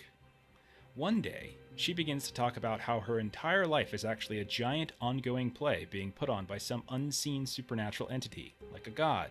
Her work ethic continues to shine, even as she speaks about this conviction more and more. And then do you? And there's a whole list of choices as well. Yeah. That's not. So the two of you just hang out. You do some reading. Yep, doing some research. Do you get food? Do you drink water? Do you do anything when you're just sitting here? Room service. Okay, order some room service. Okay. So, back over in the urgent care. Album. You see a police car pull up, and you see an emergency vehicle, a ambulance pull up. What do you do? I go into the bathroom. Okay, you slip into the bathroom, no problem. Chelsea, you can see that they, the doctors are kind of like patched you up a bit. They've stopped the bleeding. They put some fresh bandages on it, but they're very concerned by the fact that like this doesn't really make sense. It's at that point that you can see there's a knock at the door, and one of the women kind of looks out and like talking to somebody, and I'll be right back. I think the ambulance is here, and so she steps out, and there's only one woman in here. Are you doing anything? Because you're kind of like clothing, getting your clothing back on.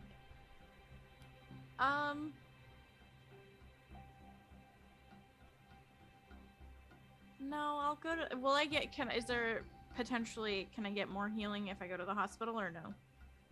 No, like mechanically speaking, it's like I think it happens like once per. You can get this healing back like essentially once per week or something like that. Okay, so then. So mechanically, you've maxed out your healing. Yeah. I'm gonna get up, and I'm gonna start, like heading towards the door. Okay. And like get my stuff. Ma'am, just one moment.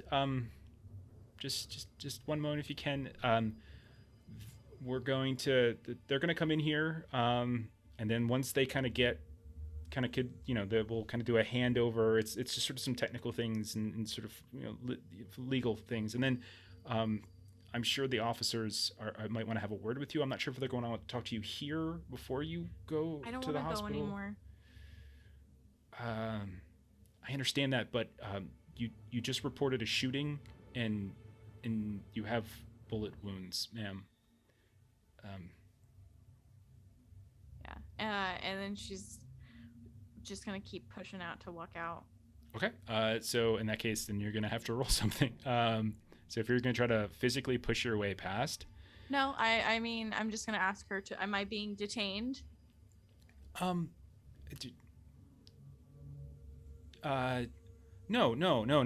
And so she's, and besides, they're probably out in the hall here. I'll escort you out, but, come with me. And so she opens the door, and she just gets kind of like flanking you, and you peek out into the hallway, and you can see that, and you already immediately hear like the sounds of like police radios and stuff like that, and you can hear people talking, and you kind of peer down the hallway, and you can look through like the check-in desk, and you can see that there's two paramedics that are kind of walking into and through the waiting area.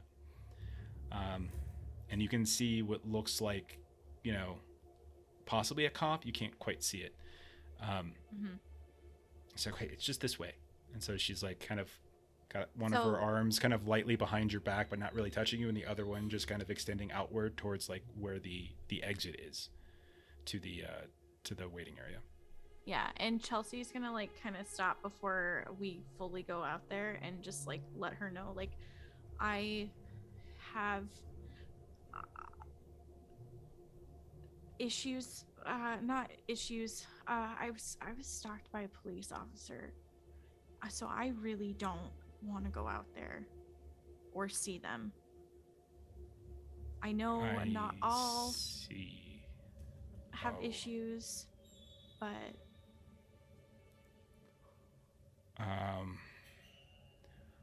oh my. And she looks confused. Like she honestly just doesn't know how to handle this. Yeah. Why don't we start with the paramedics? We'll get you into the into the ambulance. I'll speak with the police officer, and we'll figure out some alternatives. Is that okay? Can we do that? I'll speak to the paramedics, but I don't want to speak to the police officers. Okay, they're going to take you to the emergency room. You might need surgery, especially the one on your sternum. We're very concerned that you might actually have some interior damage. That the one in the shoulder and your arm don't appear to be too serious, but the one in your chest, ma'am, the location of that and the force of it honestly should have killed you.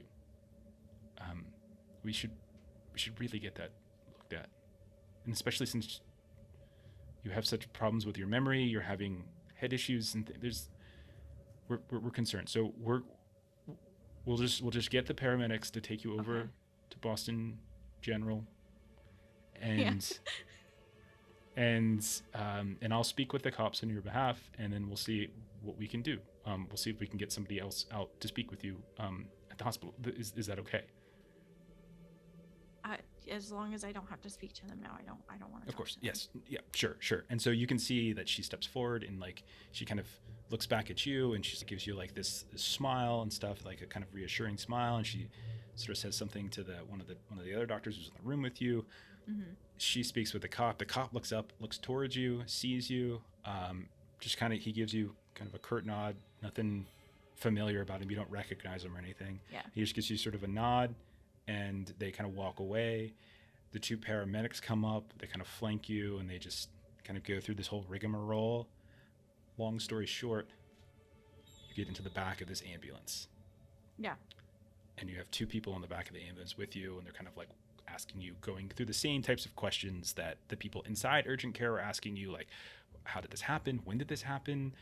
Gunshots. They start asking you like things about like what neighborhood. Do you remember anything about the neighborhood? Do you remember anything about who you shot? And like, you're not sure if they're asking these questions because like they're checking your memory, or whether or not like it's helping them diagnose something, whatever it is. But you're kind of stabilizing you. Your blood pressure is really high. All those types of things are kind of coming up. Yeah, and she's not really answering anything. She's just kind of like holding her head and like moaning. Sure. But the car kind of continues to drive for a bit as the ambulance pulls away. Album, your alertness is very high. You hear like out through the door of the bathroom, like craziness is happening. There's all sorts of like conversations that are spewing. You overhear something about like she's gonna ride in the ambulance. We're taking her to Boston General. Can we get your supervisor on the phone? We need to figure out a way. She says that she was stalked by a police officer. She doesn't feel comfortable talking to the police, but she's clearly suffered some very serious injuries, very, very strange gunshot wounds, and clearly some kind of head trauma. And the guy, and you hear like the cop respond, like, sure, and he's like kind of getting on his thing. Eventually, do you just wait till everything quiets down? Pretty much, yeah. Okay. Once or twice, someone comes up and knocks on the door. It's like, hey, man, come on. But nonetheless, eventually things die down, and you step out, and they're gone. Okay. And you would know, having like the way they describe it's Chelsea. Like that's totally Chelsea. Yeah, definitely. For the poor person that was knocking on the door, when Album comes out, he'll have his like shirt over his nose and kind of like have one hand on his stomach, and then slightly hunched, and then kind of just look at whoever's in the waiting room and just shrug, and then walk out the front door. Come on, man. God. Jeez. And then the door closes, and you can't hear him anymore. Okay. Album's going to phone up Fawn, and because I think she was the other one who had the working phone, and just kind of relay what just happened. Okay. So we'll say this is probably like an hour and a half to 2 hours into your meddling with the alarm clocks and your reading. Vessel is deep and lost in thought. So his time is accounted for, but Fawn, you've done some reading in this book. Because his book is a little bit bigger, more complicated to kind of dig through. Yours is a professionally published book. It's not difficult. What do you do with that information, Fawn?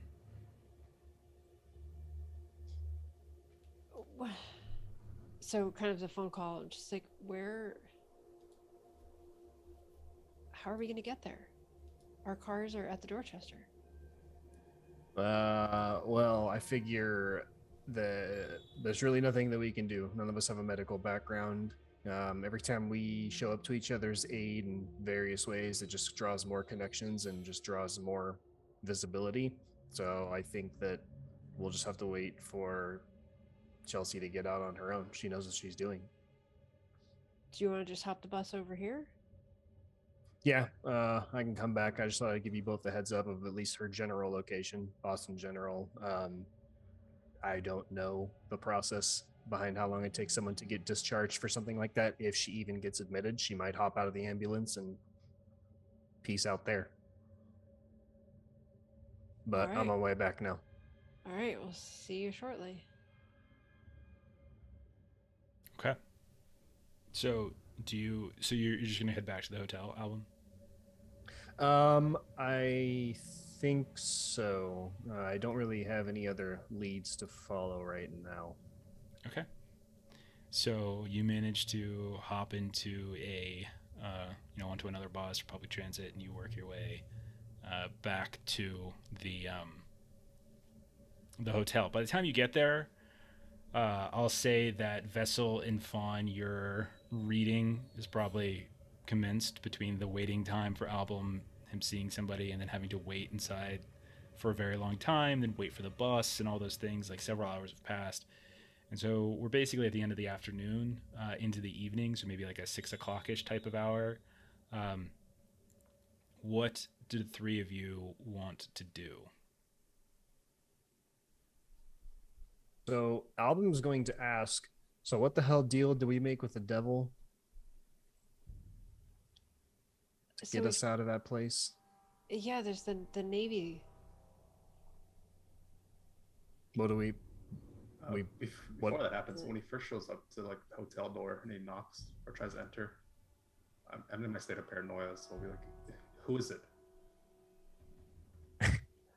What do you say? Album's just gonna kind of do one of these, and then he's gonna say, yeah, it's Domino's, I'm here to kill you. That's You Album. say to That's the one only guy something with the Album would gun. say. I know. That's why Album's putting his hands on his temples. He's just like, really? Like, I'm the paranoid one. And then Album's gonna be like, open the door, damn it, it's me. I'm bleeding still. All right, fine. Make sure it's actually Album. I'm not hiding in the bathroom. Yeah, I'll... Okay. I mean, before you go in there, do you actually want Domino's?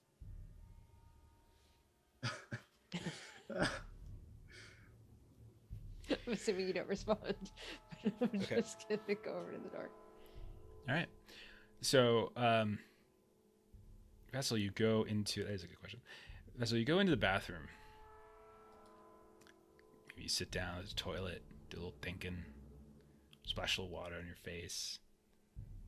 Make sure this mirror isn't I can go in this mirror. You reach out.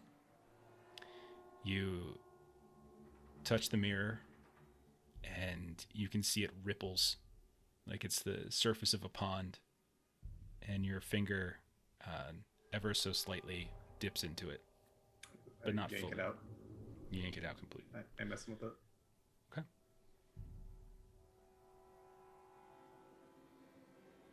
Do you stay in the bathroom? Yeah, I'll stay in here, but All right. I'm not gonna mess with it. Okay. Album, Fawn, you're in the hotel room. What are the two of you doing? Album is going to be all about business, so he just kind of strikes back in with so what deal do we make with this devil that we have to come through on? We've got to pretend like two people like had an affair that they didn't really have, and we can't actually let them meet. And then we've got to follow up with this Navy guy. What do we have to do with this Navy guy? He's got an encrypted laptop. Okay, do we have to steal it? We have to... I'm looking at Jeff. We have to gain got it. access to his encrypted military laptop. We need to decrypt it and write down the third letter of the name of every Yes. file on the laptop without being discovered. That is Album correct. wasn't there for that conversation. That's why he's playing dumb. Okay, so then Album's gonna look at Fawn and say, "Well, you know how good I am with people skills, so I'll take the encryption job, and I'll leave the bachelor and the bachelorette to one of you three." And then he'll kind of just walk away and start digging through whatever stuff he has on him. Okay. You have your own laptop and stuff here, I would imagine. Yeah. Okay. Roll. You can either roll n times 5 if you want to just do some basic Google search. You have computer science. You can roll that too, just to find some basic information on the guy. You can totally do that if you like. Yeah, it's Captain Hamilton Chester, right? Captain C. Hamilton Chester, U.S. Navy. Okay. And you said I could do either n times 5 or comp sci. Mhm. Yeah, n times 5 is like really like so whenever you roll an attribute, it's basically it's something anybody can do. So in this case, anybody can do like Google searching, Wikipedia searching, that kind of stuff. If you're doing computer science, that means it's something you might have greater skill with. So if you want to say that you're trying to do like other types of searching that the average person wouldn't necessarily know how to do, then that's kind of where like the comp sci roll comes in. Or if it's just a better roll, we can roll whatever's better. I don't care. Yeah, I was thinking I want more detailed information, like perhaps, like if he has a specific office, and perhaps if he has like, I mean, it's not like the military posts their schedule of like, drill at 6 a.m., yell at Sure. noobs at 7 a.m., but something like that. So I'll try comp sci, see if I can get some better profile on him. Ooh, I'll use my reroll. Go for it. Melissa's keeping track of those. Oh my god, it's Oh, even no. worse. Critical failure. No. Oh no, we're back to this again. Okay. All right. You don't know what it is, but I guess whoever this person is, they have no social media, and you try to get into, because you've hacked into some kind of military databases and stuff before. Not only is it not working, but you're pretty sure you might have been detected. And that Okay. you know what I mean? Like this, like you think somebody, either, maybe not like someone specific, but you think that you got logged as you were kind of digging and rooting out. So then Album is going to, he's going to begin like a complete wipe of his computer, and then also recognizing that he's on the hotel like internet, he's just going to look at Fawn and he's just going to say, "The less you know, the better. I'll be in contact." And he's just going to walk out while like actively starting to nuke his laptop. This isn't he'll poke his head back in and be like, "This isn't the first time this has happened," and they'll close the door. Okay, fair enough. So yet again, Album just leaves the group and just walks off on its own. The less you know, the better. It says his advice. Gosh, Okay. freaking darn it. Chelsea, you make it to the hospital. They bring you inside. You go through kind of admission to the emergency room. You're kind of worked. I'm sorry, you're right, Veronica. It's Captain. I totally forgot. You make your way all the way through the emergency room and into the back. They set you up in kind of a private area. All of this takes a significant period of time. Mm-hmm. If there's something you're thinking of doing, let me know. But otherwise, we're kind of montaging and going through this is relatively quickly. But like you're checked in. Like they examine the emergency, the kind of the paramedics are kind of giving information over. They're kind of conveying the information that they had received from the urgent care doc and everything like that. And eventually, you're kind of left to your own devices for a short period of time in a room. But the room's got like windows, but the windows can be, you can kind of do the whole kind of close them down to get some privacy and things like that. You're hooked up to some monitors here and there, figuring out your vitals. Very busy. Mm-hmm. Lots of people here. Is there something in particular that you are looking to do to get yourself out of this mess? I want to call my attorney. Okay. So, Like the yeah. mustard on the business card attorney. Yeah. Mhm. I'm gonna Google him to see if I can find him again. I know his name was Alan. Alan B. Williams, attorney at law. Mm-hmm. So Roll an int times 5, because the only thing you actually have on the business card is the business right now card it's the sign. with the symbol. So roll an int times But 5. I'm wondering if it changed back at all. Nope. No? Okay.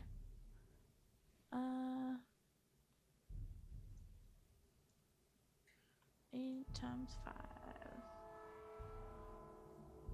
Success. Okay. Yeah, you Google him. You Google his law firm. You find absolutely no evidence of his law firm, of him as a lawyer, of his number, anything like that. Yeah. Can I? However, do blind service? However, you have this sort of just sneaking suspicion. Like you just, for some reason, you can't quite figure out exactly why. When you were getting out of the kind of the bus earlier, when you were walking, when you were kind of passing by, and then you eventually went into the urgent care clinic, you distinctly remember passing by what looked like some kind of sort of business complex. Not commercial, in the sense like there weren't stores and things like that. It was like office suites and stuff. And now that you're thinking about it, you could have sworn that you saw as like part of the complex's like little insignia, like kind of the like shady palms type of deal. Like, damn it, now you were thinking back, was there a seal? Oh. And you just almost it's like it's this strange feeling that just begins to sort of overwhelm you with great confidence. Like that's where they're at. Like you're pretty he's got to be there. Where the attorney office is? Or at least he's there. You just feel with great certainty that that's where they're at. So could I Google that? Okay, so I want to Google that to see if I can find that information and see if I can. Okay, I'm going to assume that you have a charger on you, because your phone, yes, I think, was one of the ones. So we'll say you plug your phone in and you start Googling, and you in fact get a phone number. You get a handful of phone numbers for that complex. You start kind of going through them, and you realize one of them's got like, this number, that number, and you just start calling them one by one. Very first number that you call, you hear kind of a woman on the phone answer. She kind of gives, like, this is Simpson and Simpson at Law. Can I help you? Hi, is Alan B. Williams available? Alan B. Williams. Yeah, I believe he's meeting with one of our attorneys right now. Who may I say is calling? This is Rosemary Norman.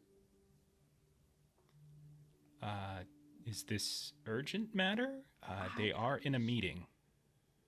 I'm in the hospital at this moment, and I do need his assistance. I see. One moment. And can I put you on hold? Yes, please. She put you on hold, and a couple heartbeats pass. Phone picks up, and you hear like the voice of Alan B. Williams. What do you need? The guy got taken to the hospital, and I need to get out. Why do you sound like that? That's not your voice. I had to go get surgery, and they took me to the hospital. Okay. And so what do you need me to do? Police are trying to interrogate me because I have gunshot wounds. Oh, okay. Okay, sure. Don't go nowhere. And your phone clicks. All right. I like how I always have to mimic you, and I don't even realize it sometimes. All right. Back in the bathroom. Vessel, what are you doing? I'll come out after Album leaves. All right. Come out after Album leaves. Fawn, are you in the room still? Yes, I am. I've been Okay. left alone in this room after Album walked out the door I and knew that Vessel wasn't went to him. the bathroom.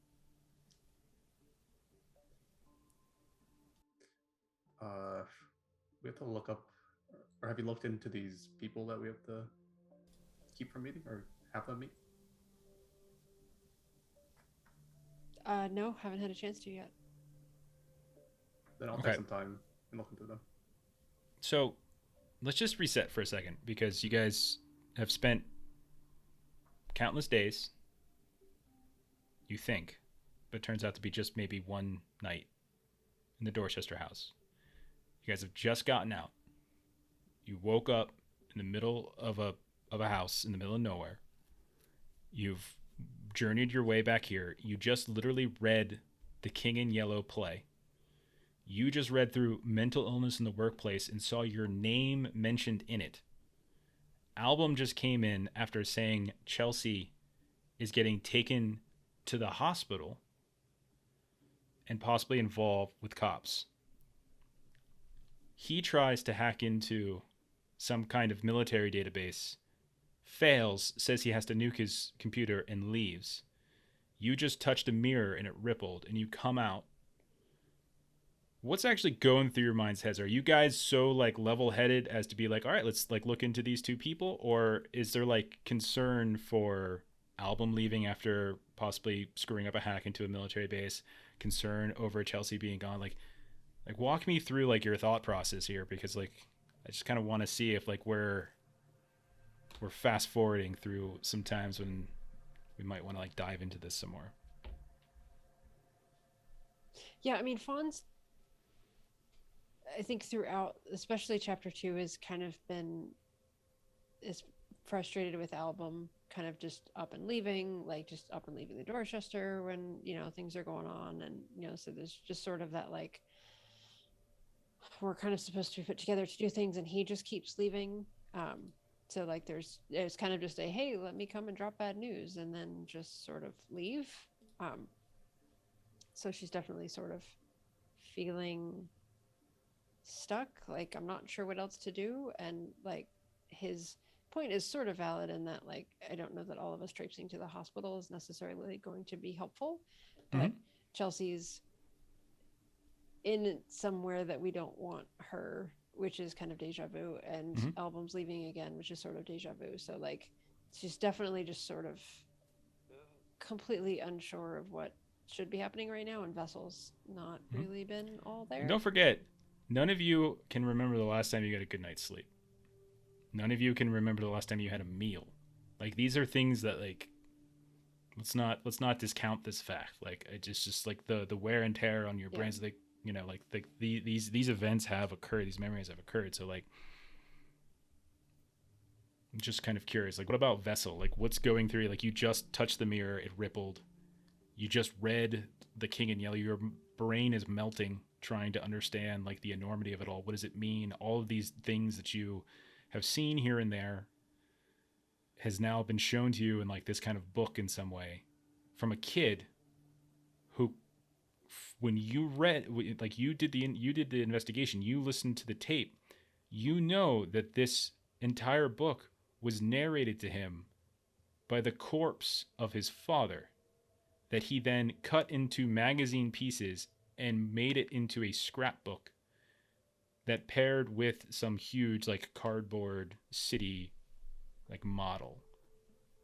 What's like, how is Vessel handling that and racking his head? And so before we start going like, okay, let's put these two kids together, like before we start doing like that romantic like comedy thing, like let's deal with that. Let's deal with like what's in you guys' brains. So what's going through Vessel's head?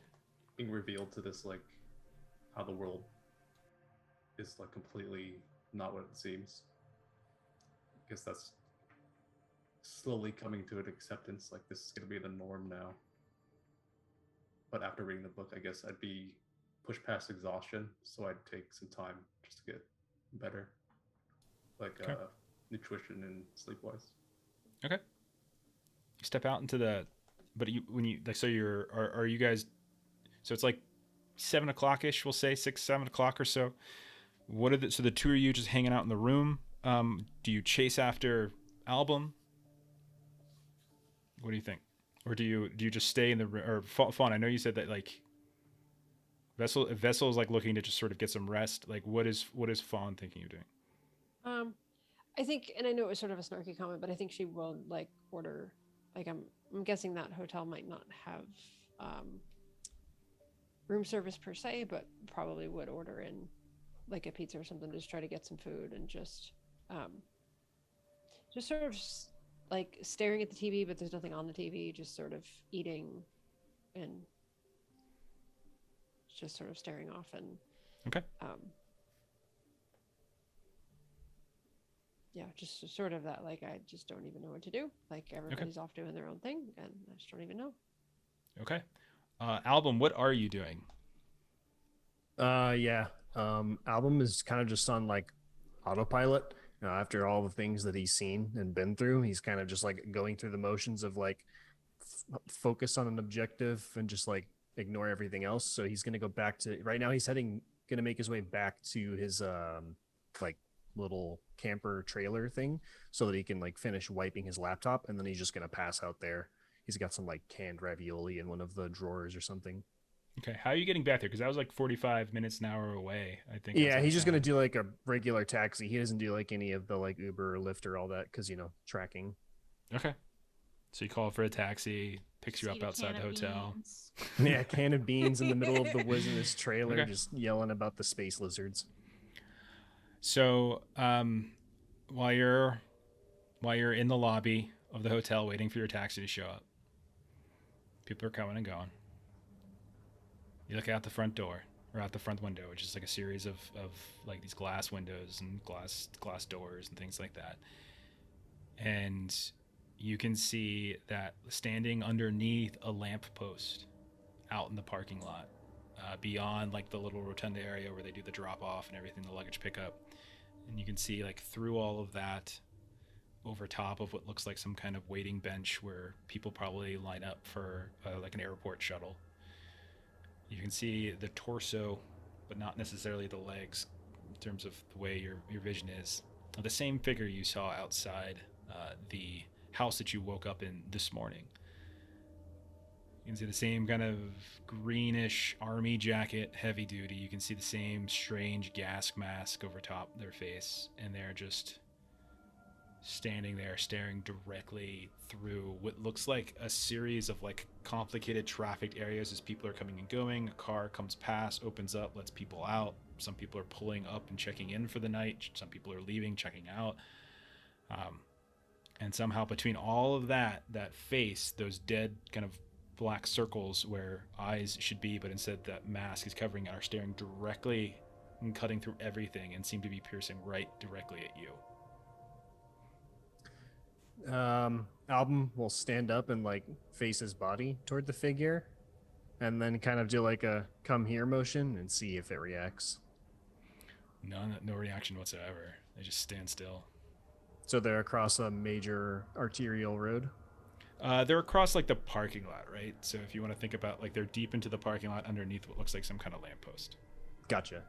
Album will try once again to make his way, just make a beeline without taking his eyes off the figure, although trying to listen for any cars driving through the parking lot if he can. Okay, fair enough. So you walk out, open the door. You see a taxi pull up from the company that you might have ordered. Probably the timing was right, but you kind of ignore it. You keep walking.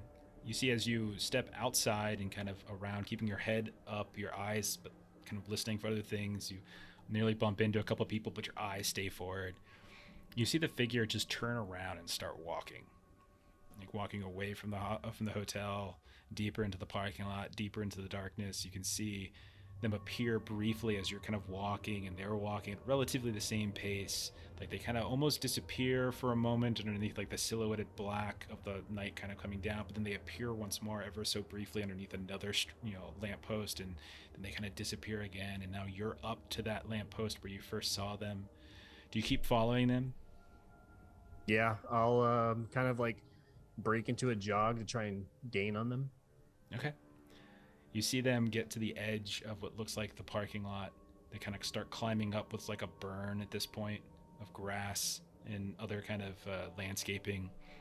They sort of sift through this bush. You see like the bushes kind of ruffle a bit as it gets darker and darker. You're kind of running at this point. You start stumbling up the burn itself. You get up to the top of the bush. You look down. You see probably about 50 feet or so down a slope, you can see what looks like a sidewalk and then a major street. And you can see that they're just walking right across the street at this point. They're not looking left and right. There's traffic coming this way and that, and they're walking right through it like they're timed it just perfectly. None of the cars seem to stop or slow down or even honk. It's just the perfect timing of it all as they just cross this street as they're going across to the other side of the thoroughfare. But you still see them kind of lit up a bit by headlights, lit up by the street lights alongside the road. What do you do? I think Album, recognizing his chances of doing that same thing, timing it perfectly, are pretty slim, is just gonna stop at the top of this berm, shake his head, and just start making his way back toward the taxi. But he'll retrace his steps and see if anything's dropped on the ground or if there's some sort of like clue left behind by this mysterious figure. Okay. Go ahead and roll a search test. Like a cigarette butt or something that he dropped while he was watching. Success, 38 under 56. Okay. You go back towards the light where they were standing for the longest period of time. You start looking around. You don't notice any cigarette butts. You don't notice any signs of like something they left behind, like a bag or drop something on the ground. But as you're here, you notice there's a bench nearby, like just a couple steps. Like they could have been sitting if they wanted to, but you imagine they probably were standing underneath the post so they can look directly into the hotel. But you see, like on the back side of like this cement bench, there's all sorts of like spray paint and things and whatnot. You walk over and you look, and you can see that as the headlights kind of turn, these different cars kind of pass by and kind of light this bench up, you can see like what looks like this sort of strange kind of series of images, almost like coalesces in the light at a certain point. And you can see what looks like some kind of anchor kind of shows, like this large, like heavy, old-fashioned anchor is just kind of depicted right in the backside of this bench. It looks like there's some kind of like ship that's almost moving in the light. It's like this trick of the light as the headlights kind of pull past it. Like there's kind of like this shift sort of moving back. And you notice that they're also like walking past you. Like you can hear behind you, like, "Hey buddy, you order a taxi?" The guy inside says you ordered a taxi. Are you me? Are you mine? Are you my fare? Come on, man. I gotta make money tonight.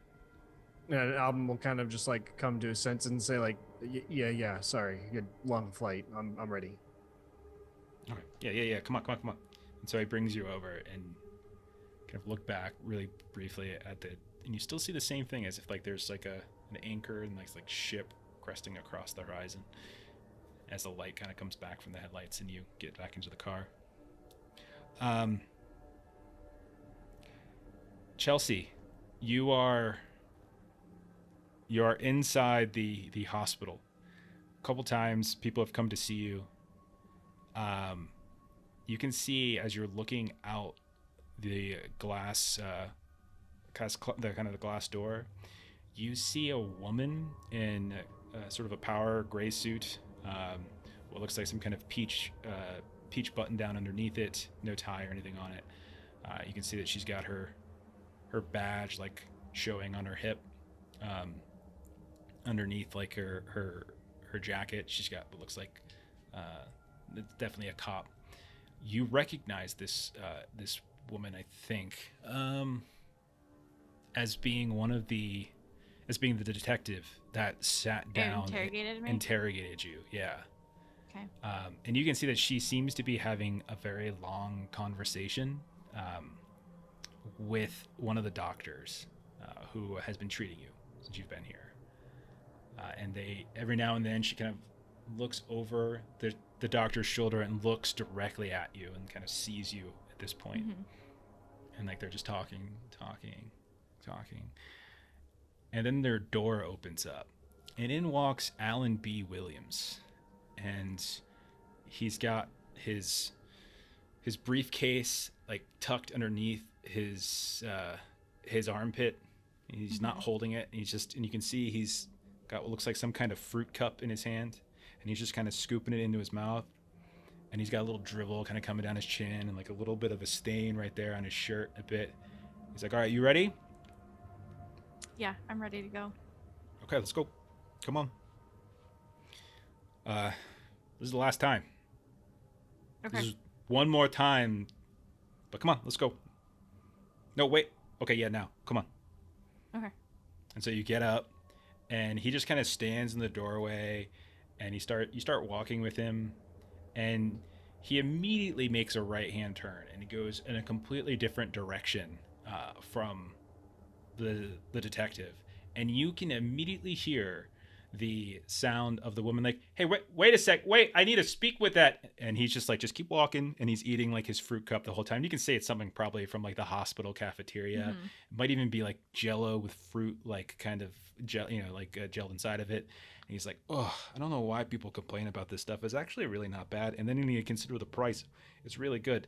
Don't worry, she's not going to be a problem. And then you hear like the sounds of like two beds crashing. You look over your shoulder, and it looks like one of these elevators opened up, and someone was pushing what looks like a patient that was on one of these wheeled carts and smashed into what looks like another person who was wheeling another bed, and they're all just kind of like stuck together. Something about the metal framing just kind of adhered to one another, and she's trying to push past. You can see the detective is trying to push past, and she's like, hey, what the hell's and then he's like, okay, just go ahead and make a right here, he says. Go down the stairs, count to 45, and then just go. Okay, and she does exactly that. Before she does, she's like, are you Alan or are you because it was on the card, it was Seer, right? That's to Jeff. Oh, like do you remember? I mean, I kept the card. Yeah. Hang on. Was it Seer? I don't think it was Seer. Let me double check. I don't want to tell you the wrong thing. Let me check.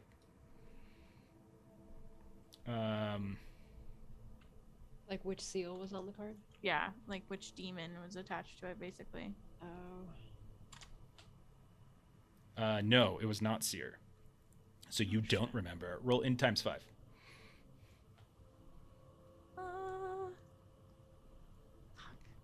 So would you ask him if he's Seer? Unless you wanted to burn a reroll. Yeah, go ahead. Are we coming up at the end or no? Yeah, we're close.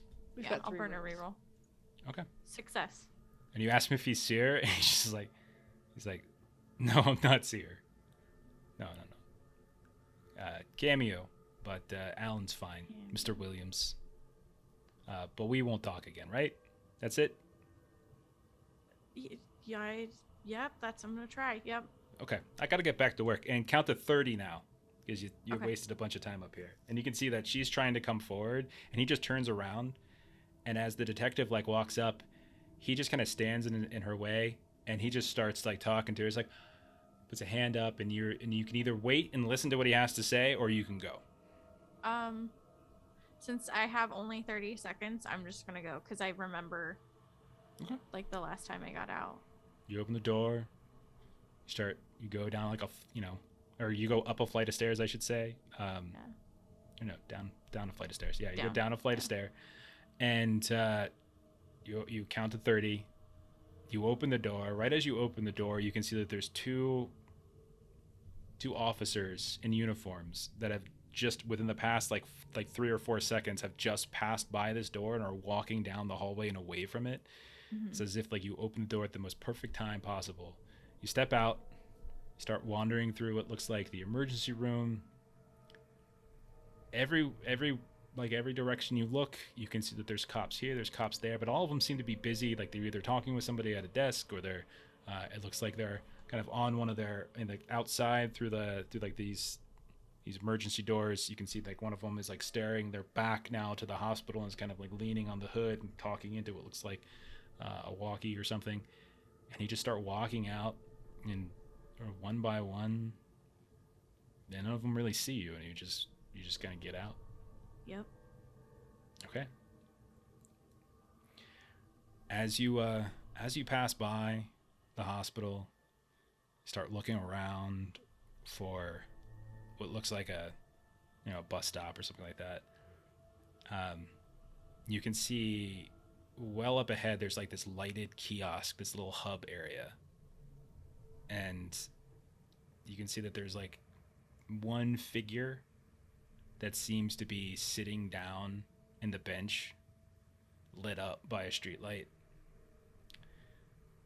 They've got like their legs are folded at the knees, and they're down, and they're very stiff. Their hands are like resting right on top of their thighs. They have some kind of dark pants and some sort of dark heavy jacket, and you look at their face and it's just this peculiar looking gas mask. Roll an int times 5. Success 13. It occurs to you, having now seen it,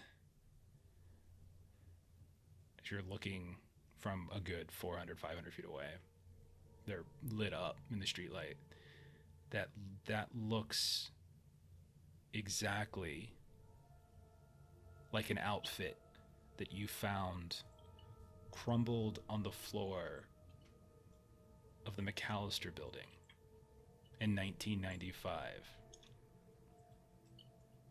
with a puppet sort of wrapped up in it, and you remember seeing somebody chasing somebody down. Like it looks exactly familiar. You've seen it. You've got this image of a puppet that was bleeding in your mind. You have an image of these people in shotguns chasing with shotguns and gas masks, running across a T-section, chasing somebody. And then when you turned a corner, you found the puppet on the ground. You're looking at the exact same outfit sitting there on the bus stop that you would like to go sit at and find your way back to the hotel. And that's where we're going to end tonight, I think. Oh, no. I need to go back in my notes because that gives me time, because I took the ID and stuff out of that jacket. Yeah, I figured you did. All right. All right, so that's it for the night. Melissa, you got the count on the banked rolls that we have from folks. I still have one more complication in my bank that I am gonna. Actually, I think I might have more than that, but I have at least one left that I can kind of throw at you. I use it when it's gonna be the worst possible timing for you all is when I like to use it. But that's it for us. Let's see. Tomorrow we are playing Blades in the Dark. So for all of you wonderful people that were hanging out with us tonight, you should come back tomorrow and come hang out with us tomorrow. We'll be starting up at a little bit earlier, so 6 p.m. Central Time. So you can come check us out. It's going to be everybody here but Derek as we play through some Blades in the Dark. On Monday, you can catch Melissa and I and some other folks from Defenders of Cobalt and from Grim and Perilous as we're playing through Alien. So we're continuing our Alien campaign there. And then on Friday again next week, we'll be back for more of Delta Green. As I think this one's going to go faster than Chapter 2, because Chapter 2 is huge. As anyone who's read it, there's some folks mentioning it in the chat earlier. Part 2 of Impossible Landscape is a significant portion of the book. So I think this one's going to go a little bit faster, but we'll see. We'll see how it goes. But that's it for us. Thank you for everyone who hung out. Thank you for the generosity, like all the bits that many of you were throwing out to us. We got a bunch of new folks tonight, so it was very cool to see that. Yeah, for those of you watching on YouTube, thanks for doing that. Thanks for watching. Give us a like, subscribe, all that kind of stuff. Drop a comment if you think of something. If you think you know what's going on, not if you actually know what's going on because you read the book, but if you think you know what's going on, if you got theories on what's happening, let's hear some of those theories. So we'll kind of talk it out. It should be a lot of fun. But that's it for us. We'll see you in a week. If you want to hang tight, I'm going to go ahead and raid some of our friends, and you can catch more of our TTRPG goodness. So we'll see you next time. Good night. Bye. Happy birthday, Ashley. Happy birthday, Ashley. Happy birthday. Happy birthday. Happy birthday, sweetheart. Okay.